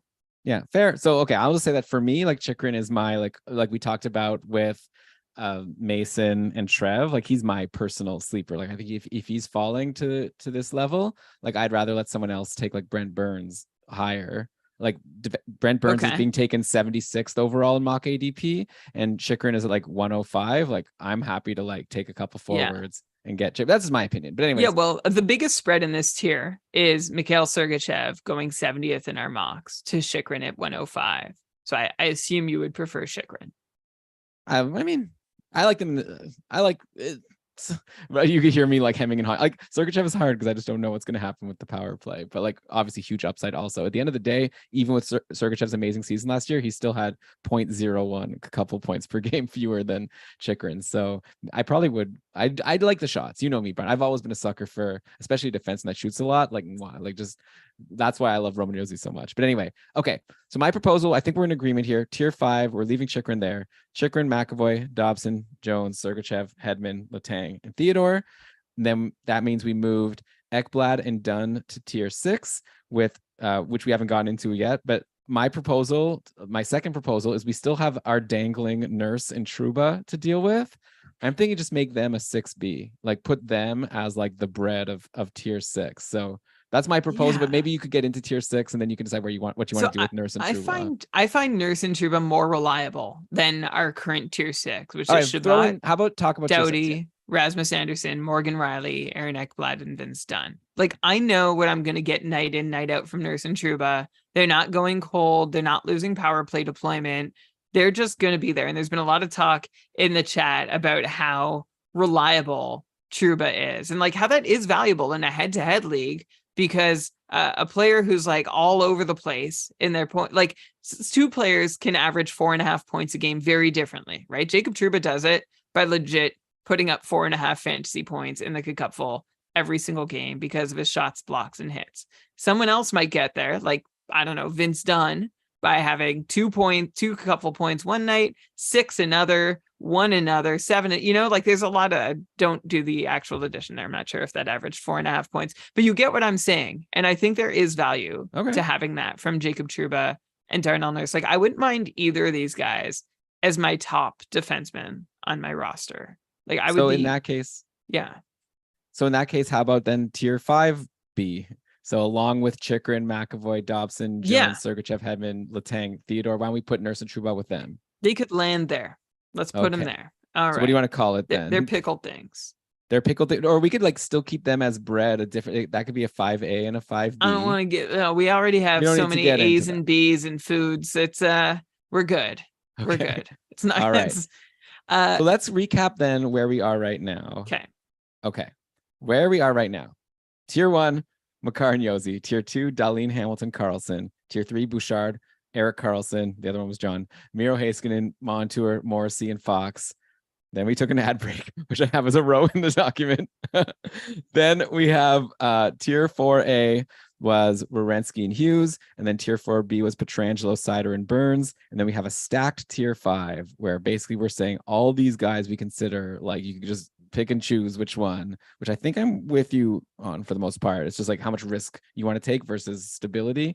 Chychrun, I've moved Chychrun to the top of the tier just as my own quiet protest. But Chychrun, McAvoy, Dobson, Jones, Sergachev, Hedman, Letang, Theodore, Nurse, Trouba. And then tier 6 has a couple guys we've already talked about, Aaron Ekblad and Vince Dunn. And then also guys that we've sort of just mentioned, Shabbat, Doughty, Rasmus Anderson, and Morgan Riley. So how about let's take our final break and then we'll come back and talk about those other tier 6 guys. So we'll be back in just a sec. All right, Brian. So like I said, as we were recapping here, we've moved Ekblad and Dunn to tier 6 out of tier 5 where they were before, and they're joining Shabbat, Doughty, Anderson, and Riley. So do you want to just like make your arguments for why you think Shabbat, Doughty, Anderson, and Riley belong in this tier? Yeah. Well, the pickled things idea is like you never know exactly what you're going to get when you reach for it. It's like some unidentifiable vegetable. Like sometimes it's an olive, sometimes it's like a little pickled radish or something pink, or like, and that's the thing with Shabbat. And like you expect it to be good, but you just don't know. I'm going to do the most annoying interruption. I thought the pickled things was tier 5. It's and tier 6. It's both. Tier 6 is also things, pickled things. Meats and cheeses were tiers 1 through 3. I see. Pickled things can cover tier 5 and 6. Gotcha. Like in tier 6 is like these guys who like they're pickled, they're going to be on the top power play or likely to be, although I have some arguments for Morgan Riley for sure, but their upside is like often unrealized. And actually Morgan Riley just snuck in here because I don't know what to do with Morgan Riley. I don't think he belongs above here. I don't believe he belongs below here. So he's just sort of like mashed in to this tier. But basically this tier, like that top power play with often unrealized upside, like that's my description for Thomas Shabbat, Drew Doughty and Rasmus Anderson, who both have like great opportunities to be the guy, but haven't really been able to consistently cash in on these opportunities. Like Drew Doughty, not long ago had he averaged 5 couple points per game versus 4 couple points per game last season. Like that's a big swing to be in a season. And we thought last year would be a great season for Doughty after he put up a 65-point pace, although we only played 39 games in 21-22. Doughty followed that up with just 53 points in 81 games. He did what we expected Drew Doughty would do on the power play. 27 power play points in 81 games. That's actually the second highest total of Doughty's career, behind only his sophomore season, which was over a decade ago, if you want to feel old. But the 5-on-5 supplementary scoring was just not there for him. And after a season in 21-22, where Doughty took 2.5 shots per game, he stopped shooting as much, and he took just less than 2 shots per game. So those were like some suspicious reasons why Doughty fell off. I believe he can sort of find the middle ground between that 65-point season and the 53-point season. But then again, Drew Doughty's getting a little older, as are some of the key players around him, namely Anze Kopitar. So we'll see. But they have Dubois now. Yeah, for sure. Yeah, absolutely. So there's some new blood, and Quinton Byfield's getting older too, and that's actually a good thing at the age Byfield's at. But Drew Doughty's entering his age 34 season. So we'll see exactly how much he can bring to the table if he can get up to have the season that we hoped he could on a really solid LA squad. And then I guess Anderson and Chabot are just both guys who they should be the top power play quarterbacks, except maybe they won't be. And even if they are, like last year in that role, neither one was particularly impressive. Chabot had a 49-point pace. Rasmus Anderson had a 51-point pace. Like these are they're good. Those are okay numbers, but they're also just generally kind of pedestrian. They both block a lot, which is nice. But the hits and shots aren't huge. Chabot at least averages 2.5 shots per game, but I'm worried that he'll lose some of that because there's a lot of power play one competition between Chychrun and Sanderson in Ottawa. But I still have Chabot second to Chychrun among Senators, sitting in this tier number 6 of power play one folks with often unrealized upside. And then for the elephant in the room here is Morgan Riley, like I said, who I just squished in to this tier. I have no idea what to expect from Toronto. Remember, they ran the 5 forwards last season. I could see them doing that again. I could see them pushing Klingberg onto the top unit. They've never really seemed to love Riley in that role or really trust Riley in that role. He had that one incredible season that was based on big goal scoring. But last year, Riley paced for just 52 points, which is not what you'd expect from somebody who is quarterbacking the top power play on one of the league's very best teams. So I'm wondering if, I just don't want to put as much faith in him as we have been able to in the past. There seems to be more competition. The winds of change are blowing in Toronto. And also he lost 2 minutes of ice time per night last season, which is another thing against Morgan Riley.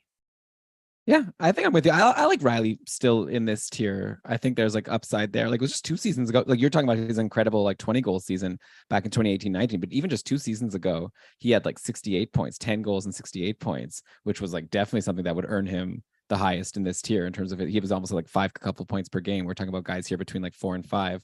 So yeah, last year was a bummer for Riley, but I think he belongs here over the guys we have next.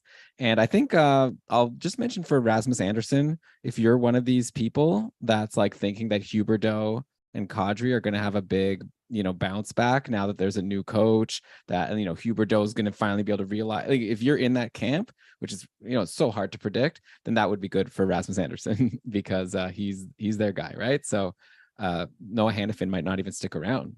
He's on the last year of his contract. So yeah, I think Rasmus Anderson could be a fun late swing with some upside to do better than he did last year. If just Huberdeau could help, make that team a higher scoring team. So I'm seeing in my mocks Rasmus Anderson and Drew Doughty lasting basically being the last top power play quarterbacks off the board. And personally, I'd be good with taking a shot on either one. Even though they're down here in tier 6, but yeah, if I can get them back to back and have them as my 1 and 2 defensemen and hope one of them hits really well and one of them hits reasonably well, I'll be in good shape, even though I passed on all the other great things on the board. Okay, so that means we're done now. 6 tiers. We're going to tier 7, which I guess, Brian, is where we're finally getting away from the like most likely power play one guys. Though I'm gonna like I guess argue about Shabbat. But I'm good at Shabbat in this tier, but I don't know if he's like a power play. I think he's the least likely power play one guy. I guess also Ekblad, I guess, are the two guys who I don't know if they actually are. I will say, and this is again all just gut feelings. I'm not so worried about Klingberg taking the top power play from Morgan Riley, but we'll see. We'll see. Okay. Just Klingberg we have stinks, Dumorb in the chat mentioning that like the Leafs, like that, you know, Klingberg is just the latest in a line of defensemen the Leafs have brought in to be like the offensive guy instead of Riley, like Tyson Barrie, Eric Gustafsson, and now John Klingberg. I don't know if Rasmus Sandin wasn't brought in and he was shipped out, so I don't think he really counts there. But that's an interesting thought to put to work. So yeah, now we're looking at guys who are unlikely to be on the top power play, save for injury, or maybe splitting time on a 1A, 1B situation.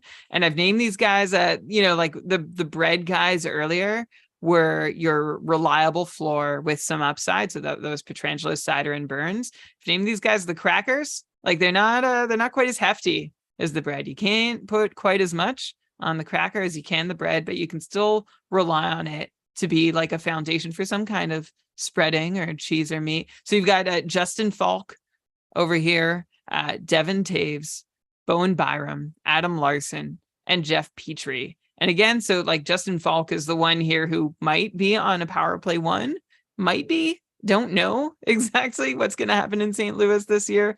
But Justin Falk is someone I've given like short shrift to. I love Justin Falk. If you go back to and listen to like the early years of our show, it was me just like hyping up Justin Falk in Carolina and Jeff Skinner being like, these guys are shooting like crazy. They're about to break out. Everything is exactly how it needs to be. There's just this like one missing click. And then that click never came. And then Justin Falk became like regularly a mid 30s point guy. But now Justin Falk has reached the 50-point mark for his last 2 seasons while taking over 2 shots per night and throwing a couple hits a night on his way to doing that too. And last year he saw just under a 50% share of his team's power play time, putting up 10 points in 82 games, which is very much power play 2 production. But I don't know, Elon, like the Blues seem to have like little to no interest in Torrey Krug, as do my mock draft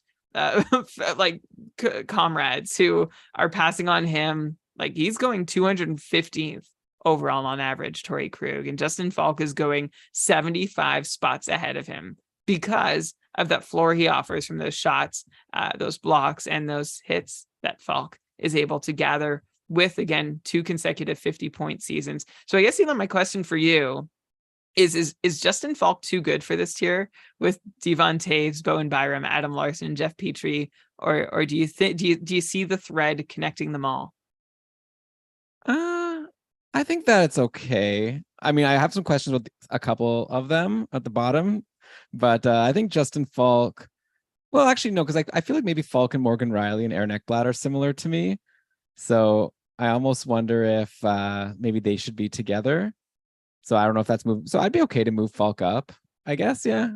Because he was really solid last year. And like you look at St. Louis, I guess the big like guy coming up is Scott Perunovich, who people say will take over the top power play at some point. It doesn't seem like Falk or like Riley or Krug have like, taken a strong hold of it where there's like, I feel like it's ripe for the taking if Perunovich could be as good as like, some people think his pedigree is.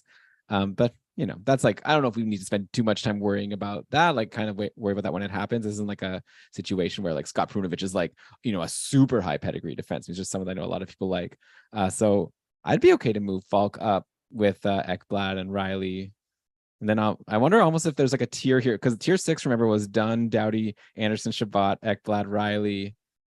I'd be fine to leave it how it is, but move Falk up. But we could also leave Falk here. What do you think? You asked me that question. I'm going to say, yeah, I think Falk is better than Taves, Byram, and especially Larson and Petrie. Yeah. So I'm with you. I just don't know. Like for me, like I think we saw Falk's ceiling essentially last year. And like Devon Taves, I think, can do better than he did last year. In fact, he has done better than he did last year. Like we've had a lot of conversations about Taves on the show, right? About how like regression hit him after a 70-point season, but it hit him too hard with just a 51-point pace last year.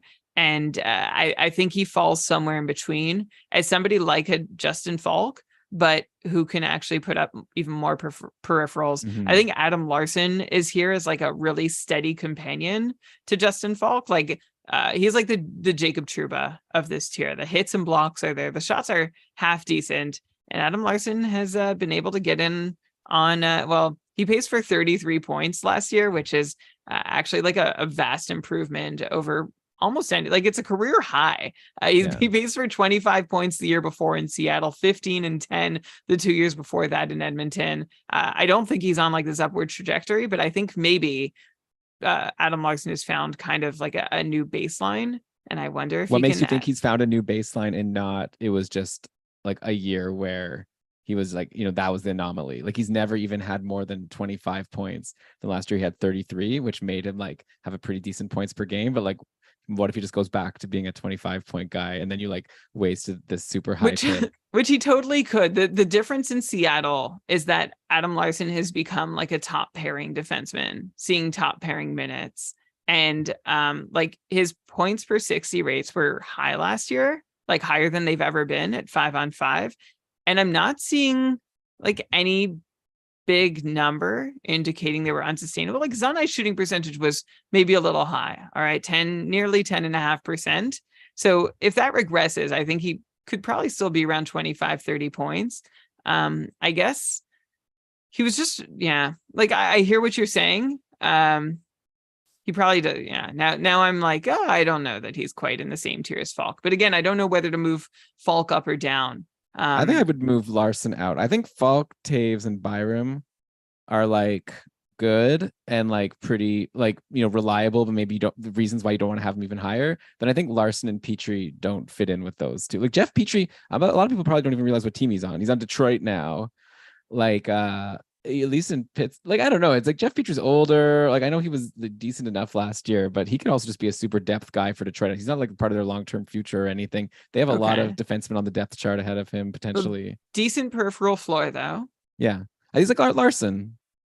Like, except I think he's like Larsson, but scores more points. Yeah, but we'll see if that's the case. Yeah, Bowen Byram here, like also like it. You know what, Elon? Like, I don't know if this is more complicated than tiering goalies or it just feels that way because it's the first time. But there's like a lot of different flavors. Like goalies, I feel like we've really nailed like the types of goalies there are. And here, like in this one cracker tier, like we have Justin Falk, who like solid peripheral floor, 50 points, but like could lose his job.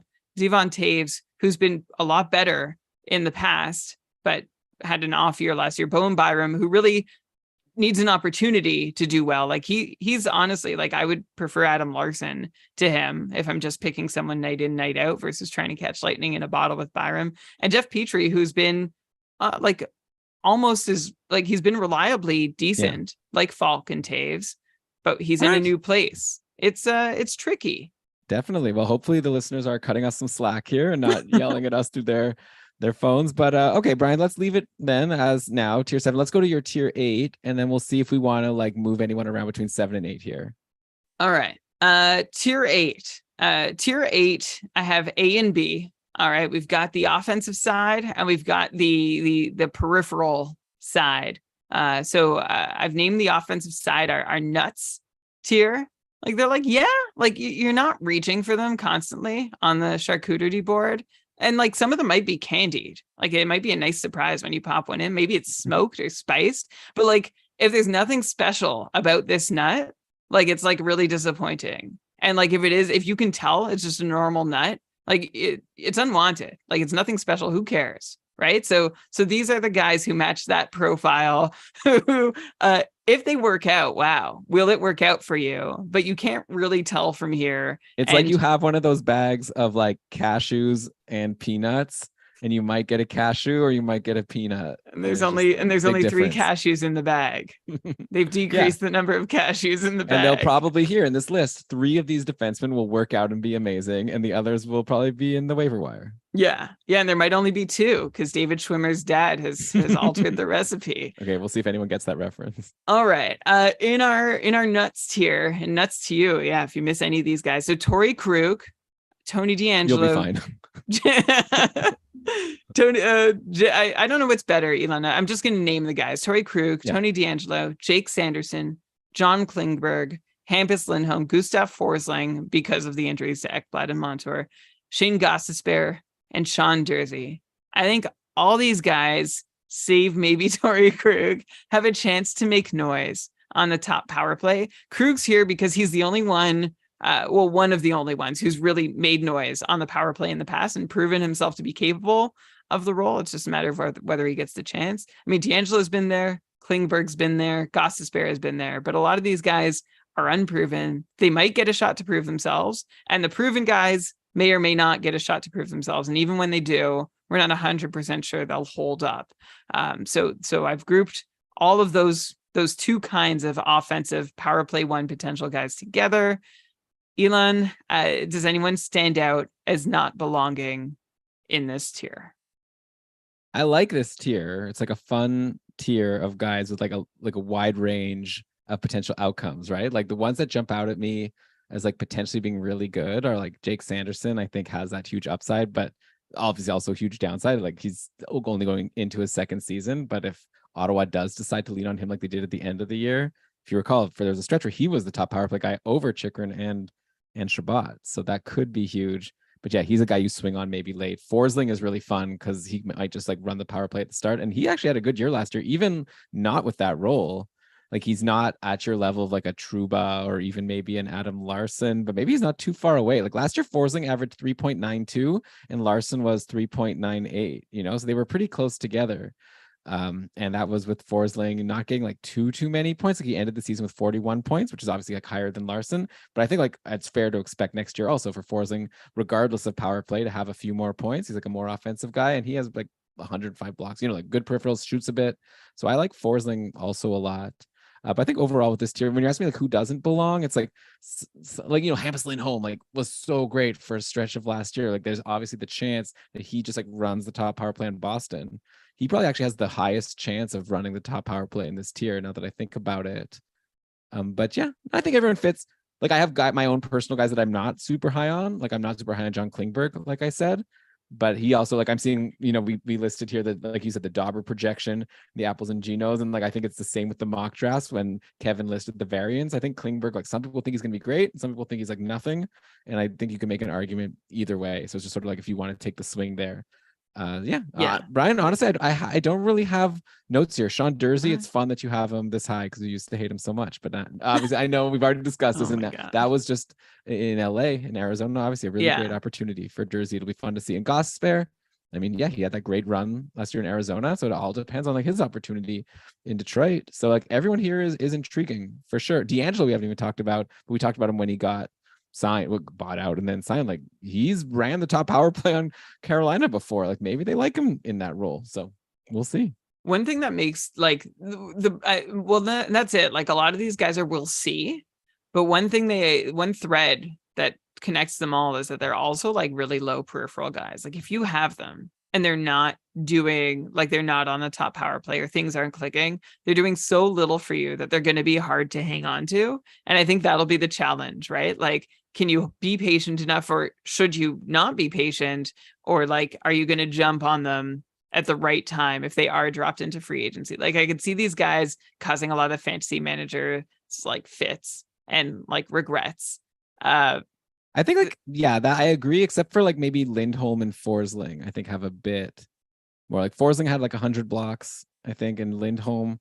Am I wrong about him? Let me bring up Lindholm's. Forsling had a ton of shots, right? Like he had like 7 shot games this season. So like that'll help tide you over while you're waiting to see what happens. But the thing is, like if you're waiting for 1, 2, or 3 weeks, like you're losing points because these guys aren't doing anything if they're not scoring.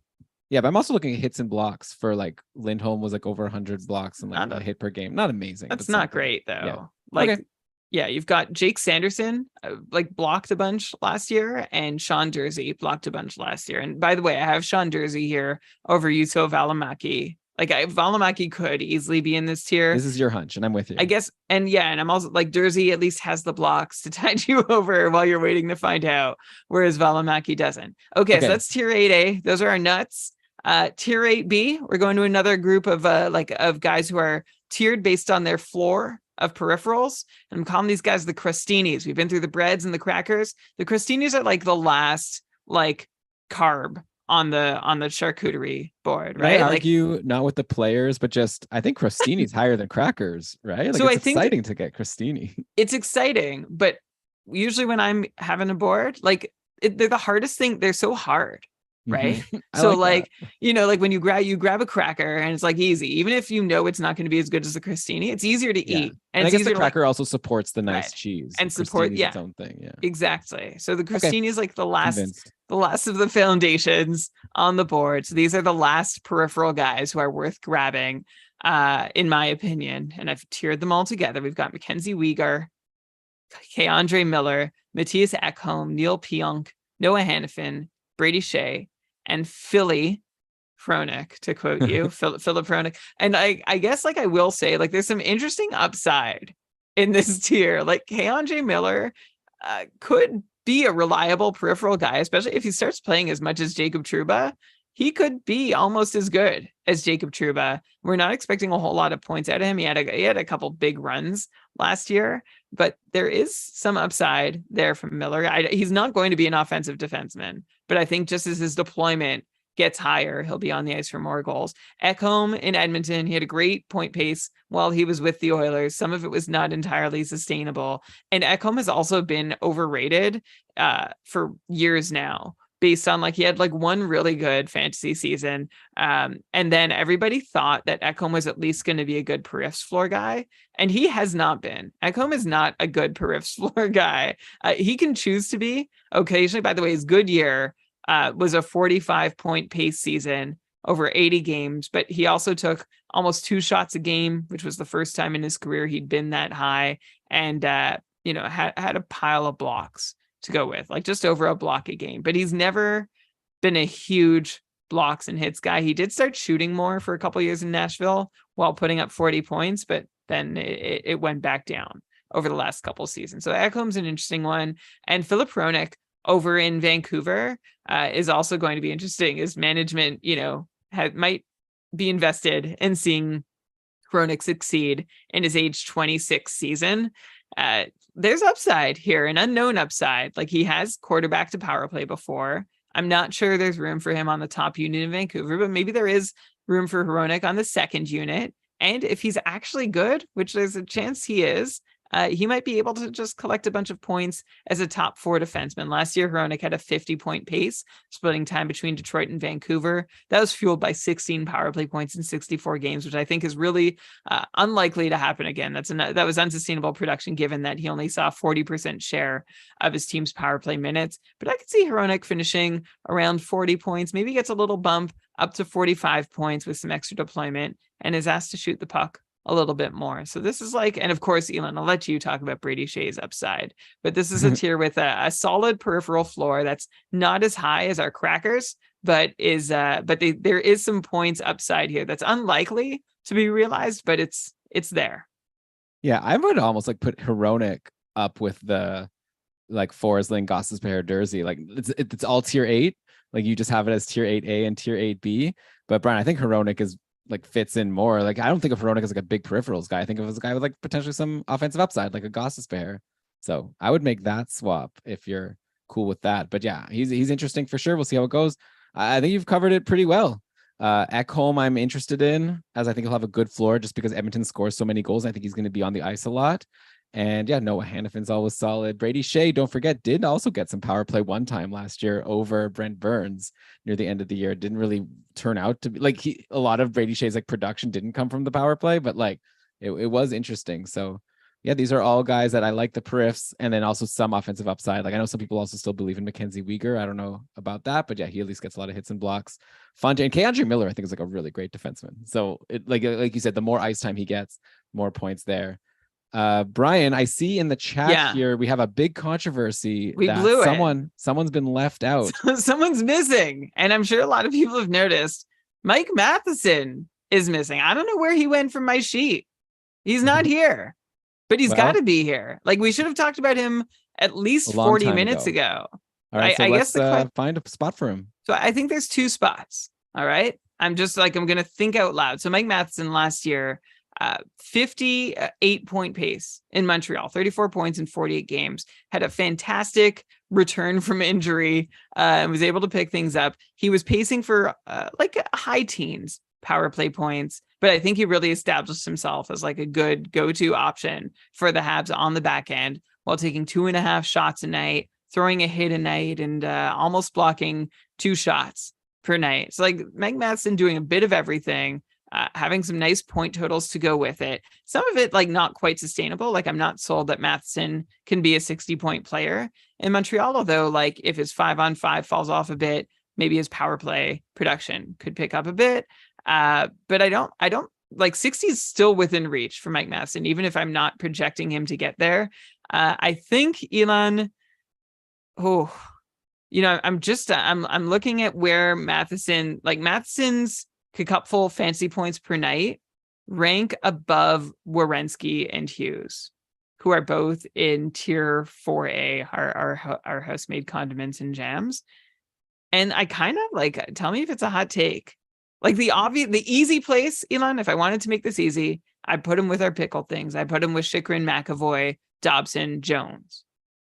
But I just see the potential for a little more production, or a little more certain production.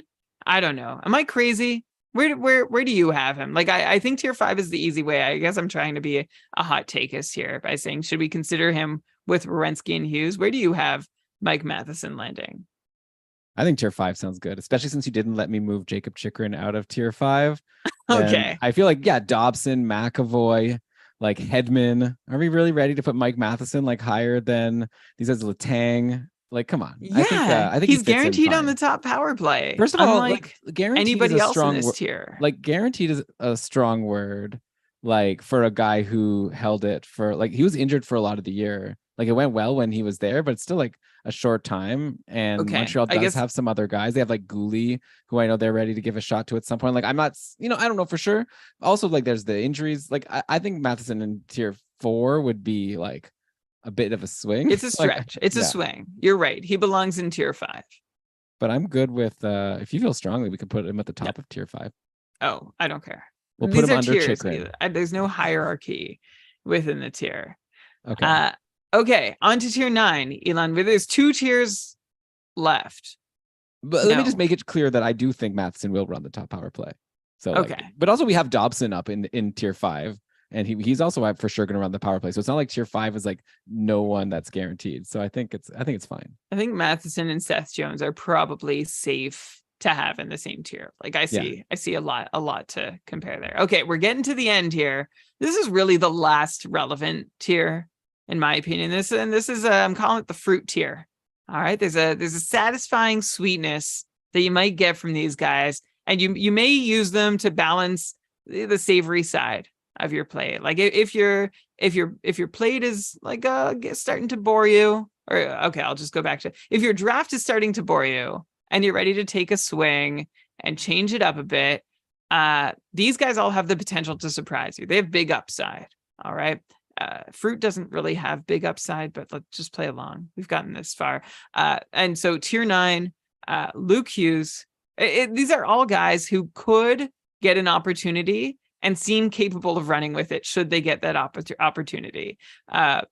So Luke Hughes, Kalen Addison, Jamie Drysdale, Cam York, Yusuf Alamaki, and Owen Power. All these guys are an opportunity or an injury away from getting a chance to really strut their stuff and hopefully grow. Like, we saw Addison and Drysdale last year not do a whole lot, even when they had opportunities. I'm hoping there's been some growth to make up for the fact that they did have opportunities and blew them. They're both super young. There's both a chance they both have a chance to have taken a step forward. And that's why I have them with Luke Hughes, Cam York, and Valimaki and Owen Power as my guys with potential to surprise next year. Yeah. I think it's a fun tier. I think that Cam York interests me the most because we actually haven't named any other defenseman on Philly, right? Like he actually has a decent shot to run the top power play. You're gonna hate this, Brian, but I saw a tweet that like he's like put on like a lot of weight, like, and he's been like In a good like, way. in a good way, like he's really like ready for. Oh, the tweet was like something along the lines of like he really knows that he has a big opportunity next year, and he's been like going crazy all summer, like training to make sure he'll take advantage of it. So I don't know, maybe every professional athlete does this, and this was just like someone like pumping him up. But anyways, but it's true, he does have a great opportunity, and it's good to see that he's taking it seriously. And so he, I think, has some upside for sure. Like I like him where he is, like for sure. I'm not putting him in a tier with the higher guys, but definitely a guy I'd love to grab at the end of the draft just to see how it goes for a little bit. Like when you say he's in the best shape of his life, it's like, how old is he? Like, I'd hope so. Like he's only 22 years old. So if I don't know how much he let himself go when he was like in his late teens. But yeah, and Valimaki obviously has that upside. So I like it. I mean, Kalen Addison, oh my God, just last year he was just so So blah in bad. fantasy. Like even when he did get an assist, it was like he would get 3 points basically. Yeah, it was like even when Kalen Addison was succeeding on the top power play, you still didn't want him. There was still like not enough happening on the score sheet for Addison to be worthwhile. And I fear that's what'll happen again with him. And I also fear like that's the track Jamie Drysdale is like stuck on. I'm really interested. I do have a see nitpick though. What the new year brings. Okay. Yeah. Nitpick. I have a nitpick though. I think that Jamie Drysdale should not be ahead of Cam Fowler. Like, I'm not sure. I know that Cam Fowler is someone that's just bored you so much in the past. Like, we can't just ignore that he just had a 48-point season. Like, well, but we can't ignore because he still had like a lower fantasy output than anyone. Like Cam Fowler was still below replacement, even with having a 48-point season. I will point it out. We didn't talk about him. I didn't bring him up in the Green Boys because I knew you'd get mad at me wanting to talk about Cam Fowler. But once Klingberg left, because remember, Klingberg ran the top power play to start the season, right? As soon as Klingberg left and Fowler took over, he was well above half point per game. We're talking 19 points. No, sorry, 29 points in his final 39 games for Cam Fowler. Like he was actually really good. So what if I told you that in 21-22, Cam Fowler did exactly the same thing, 45 points and below replacement level?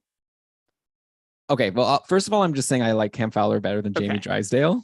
Yeah. So I'm not exactly trying to make an argument that he should be in like tier one. Sure. I think that Cam Fowler belongs ahead of like that some guys in this tier, especially Jamie Drysdale and Kalen Addison. It's like, I don't, because like, I don't think Cam Fowler has like those guys are there because of their upside. They're not interesting. Like I'm not drafting like, well, Cam York, I might draft. Like maybe I would take Cam Fowler over John Klingberg. Like maybe Cam York should be up in the nuts tier with all those guys who are like power play one. Like I can see that being a move. I'm going to do that unless you disagree. All right. So I made a whole argument for Fowler and you're doing the other Cam. I'm doing the other Cam. Cam York is jumping out of this tier. These guys have upside, but are unlikely to realize it. Cam Fowler doesn't have upside. I don't know. At the end of last season, if anyone who picked him up out of free agency for the second half of last season really had a great value from him. And you didn't get that from John Klingberg. You have Klingberg 2 tiers higher. So I don't know. Because at the end of the day, I'm going to want to drop Cam Fowler. If things go really well with Klingberg, I don't know that I'm going to want to drop him.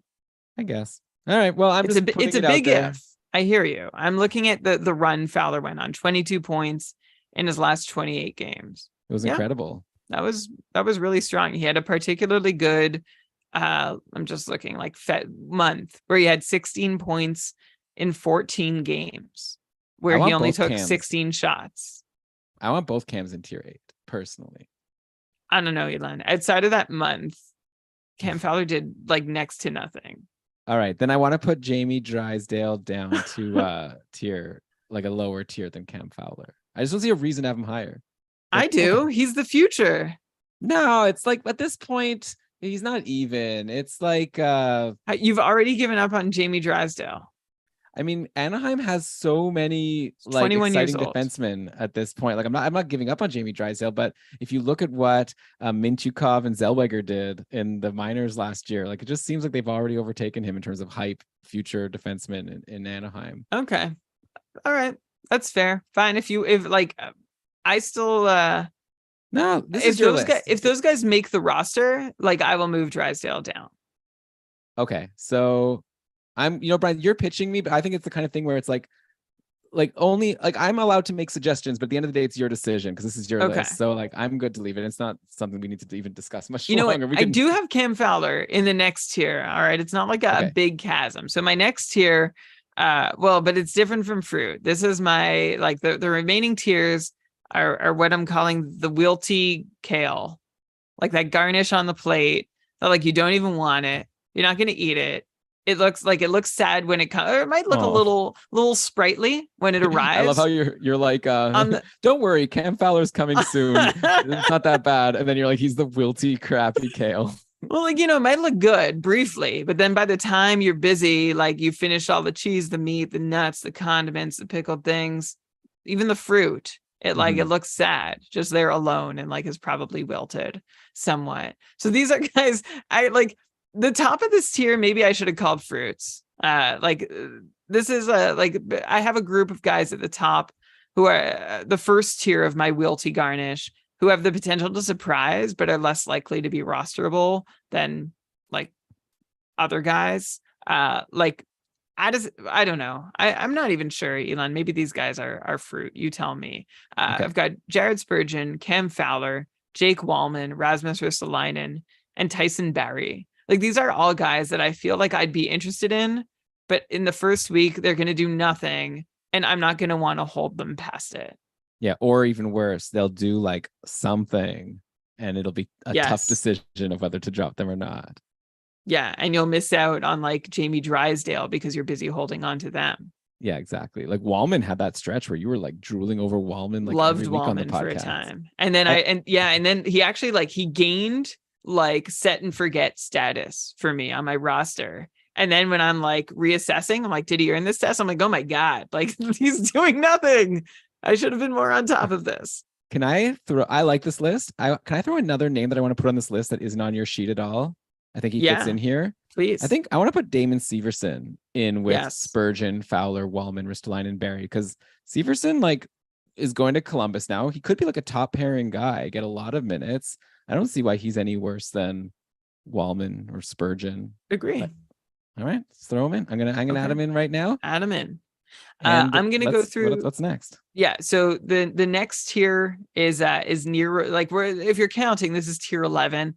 This is basically like peripherals guy who are near replacement. Like if you're desperate for hits or blocks, you need just a few. It's a Sunday on your matchup.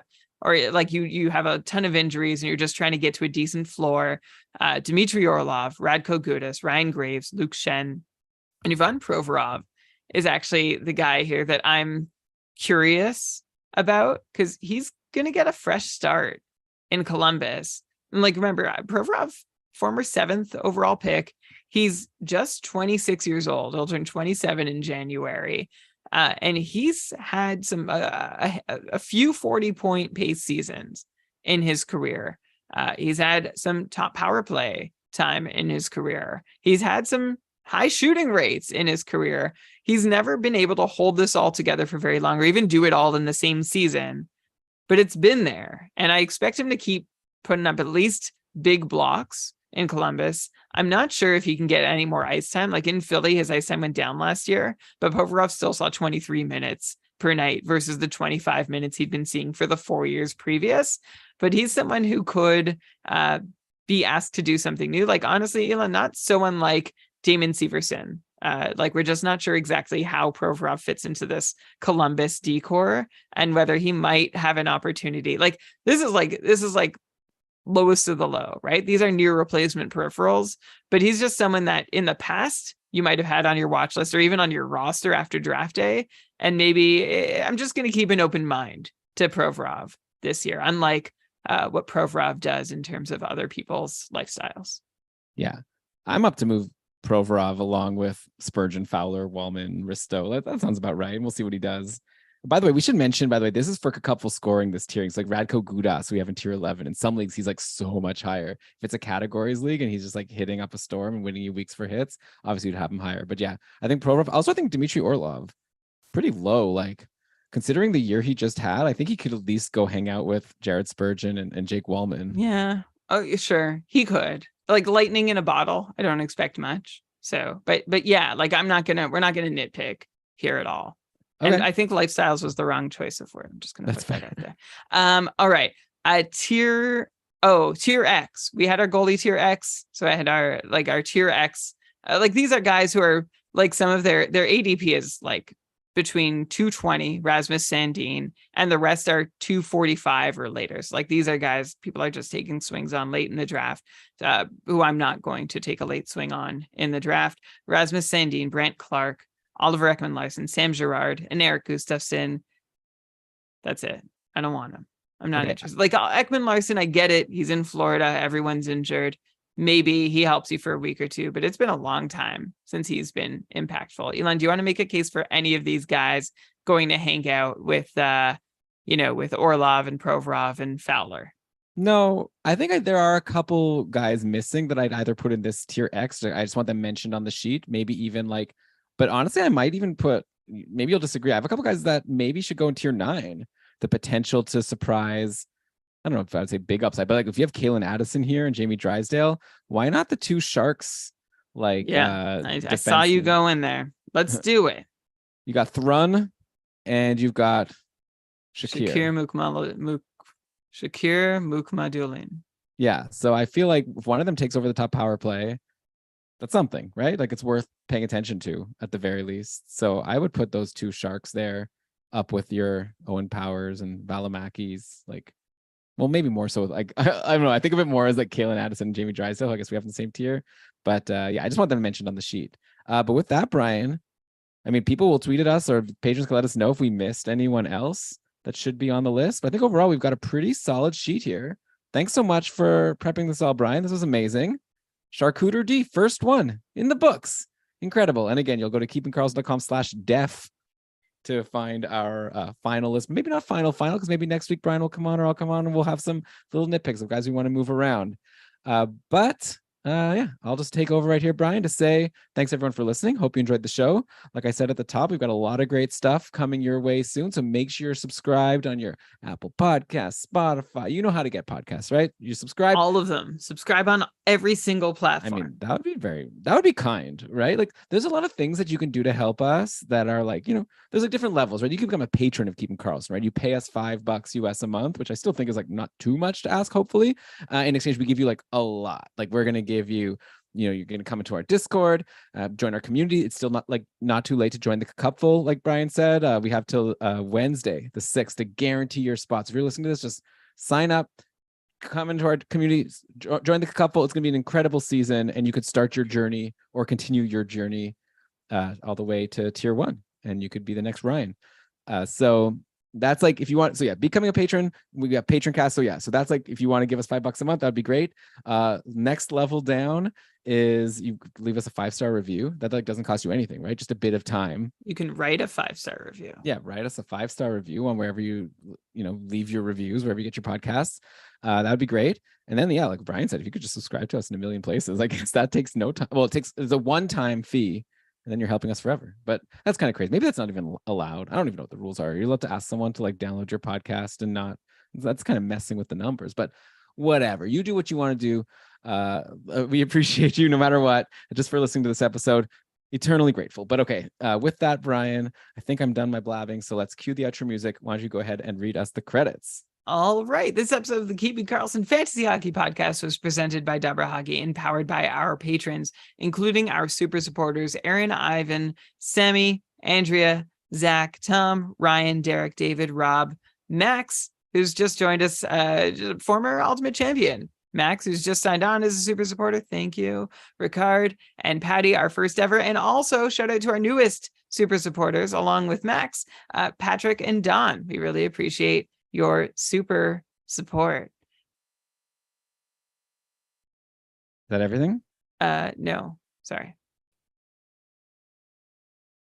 Patrick, Don, and Sammy. Thank you all for your extra super support. We really appreciate it. Also, before I get to the rest of the credits, I'm going to forget. So thank you to my wife, Josie, who talked to me about charcuterie boards ahead of this episode tonight. Like, it was a really fun conversation trying to like fit the analogy. Like, first I was like, see, there's a hockey player who plays like this. What charcuterie board element do you think? And then we flipped it. I ended up just asking her to describe every item on the charcuterie board. And most things I said tonight to describe the items were like quotes from her that I wrote down. So she gets all the credit for that. I invited her to come on and say them herself. She declined. So thank you to her. She'll never hear this. She doesn't listen.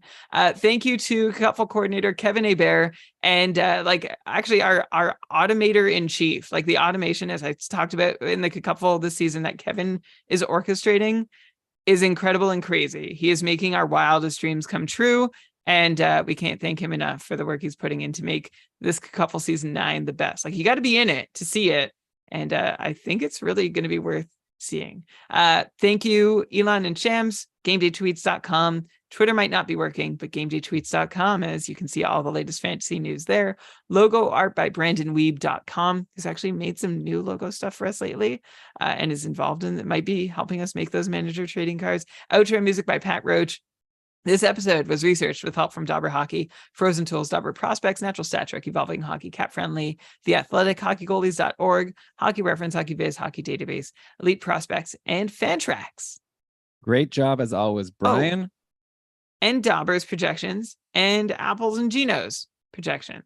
Yeah, and you could link to how to get those in the show notes, Brian, so that everyone will see them. Will do. All right. And also, of course, thanks again to Farmly for sponsoring this episode, the official dog food of the Cupful.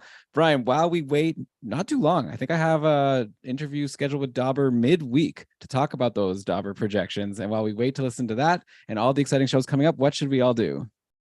Please make sure you're doing all you can so that fantasy hockey can be and is for everyone.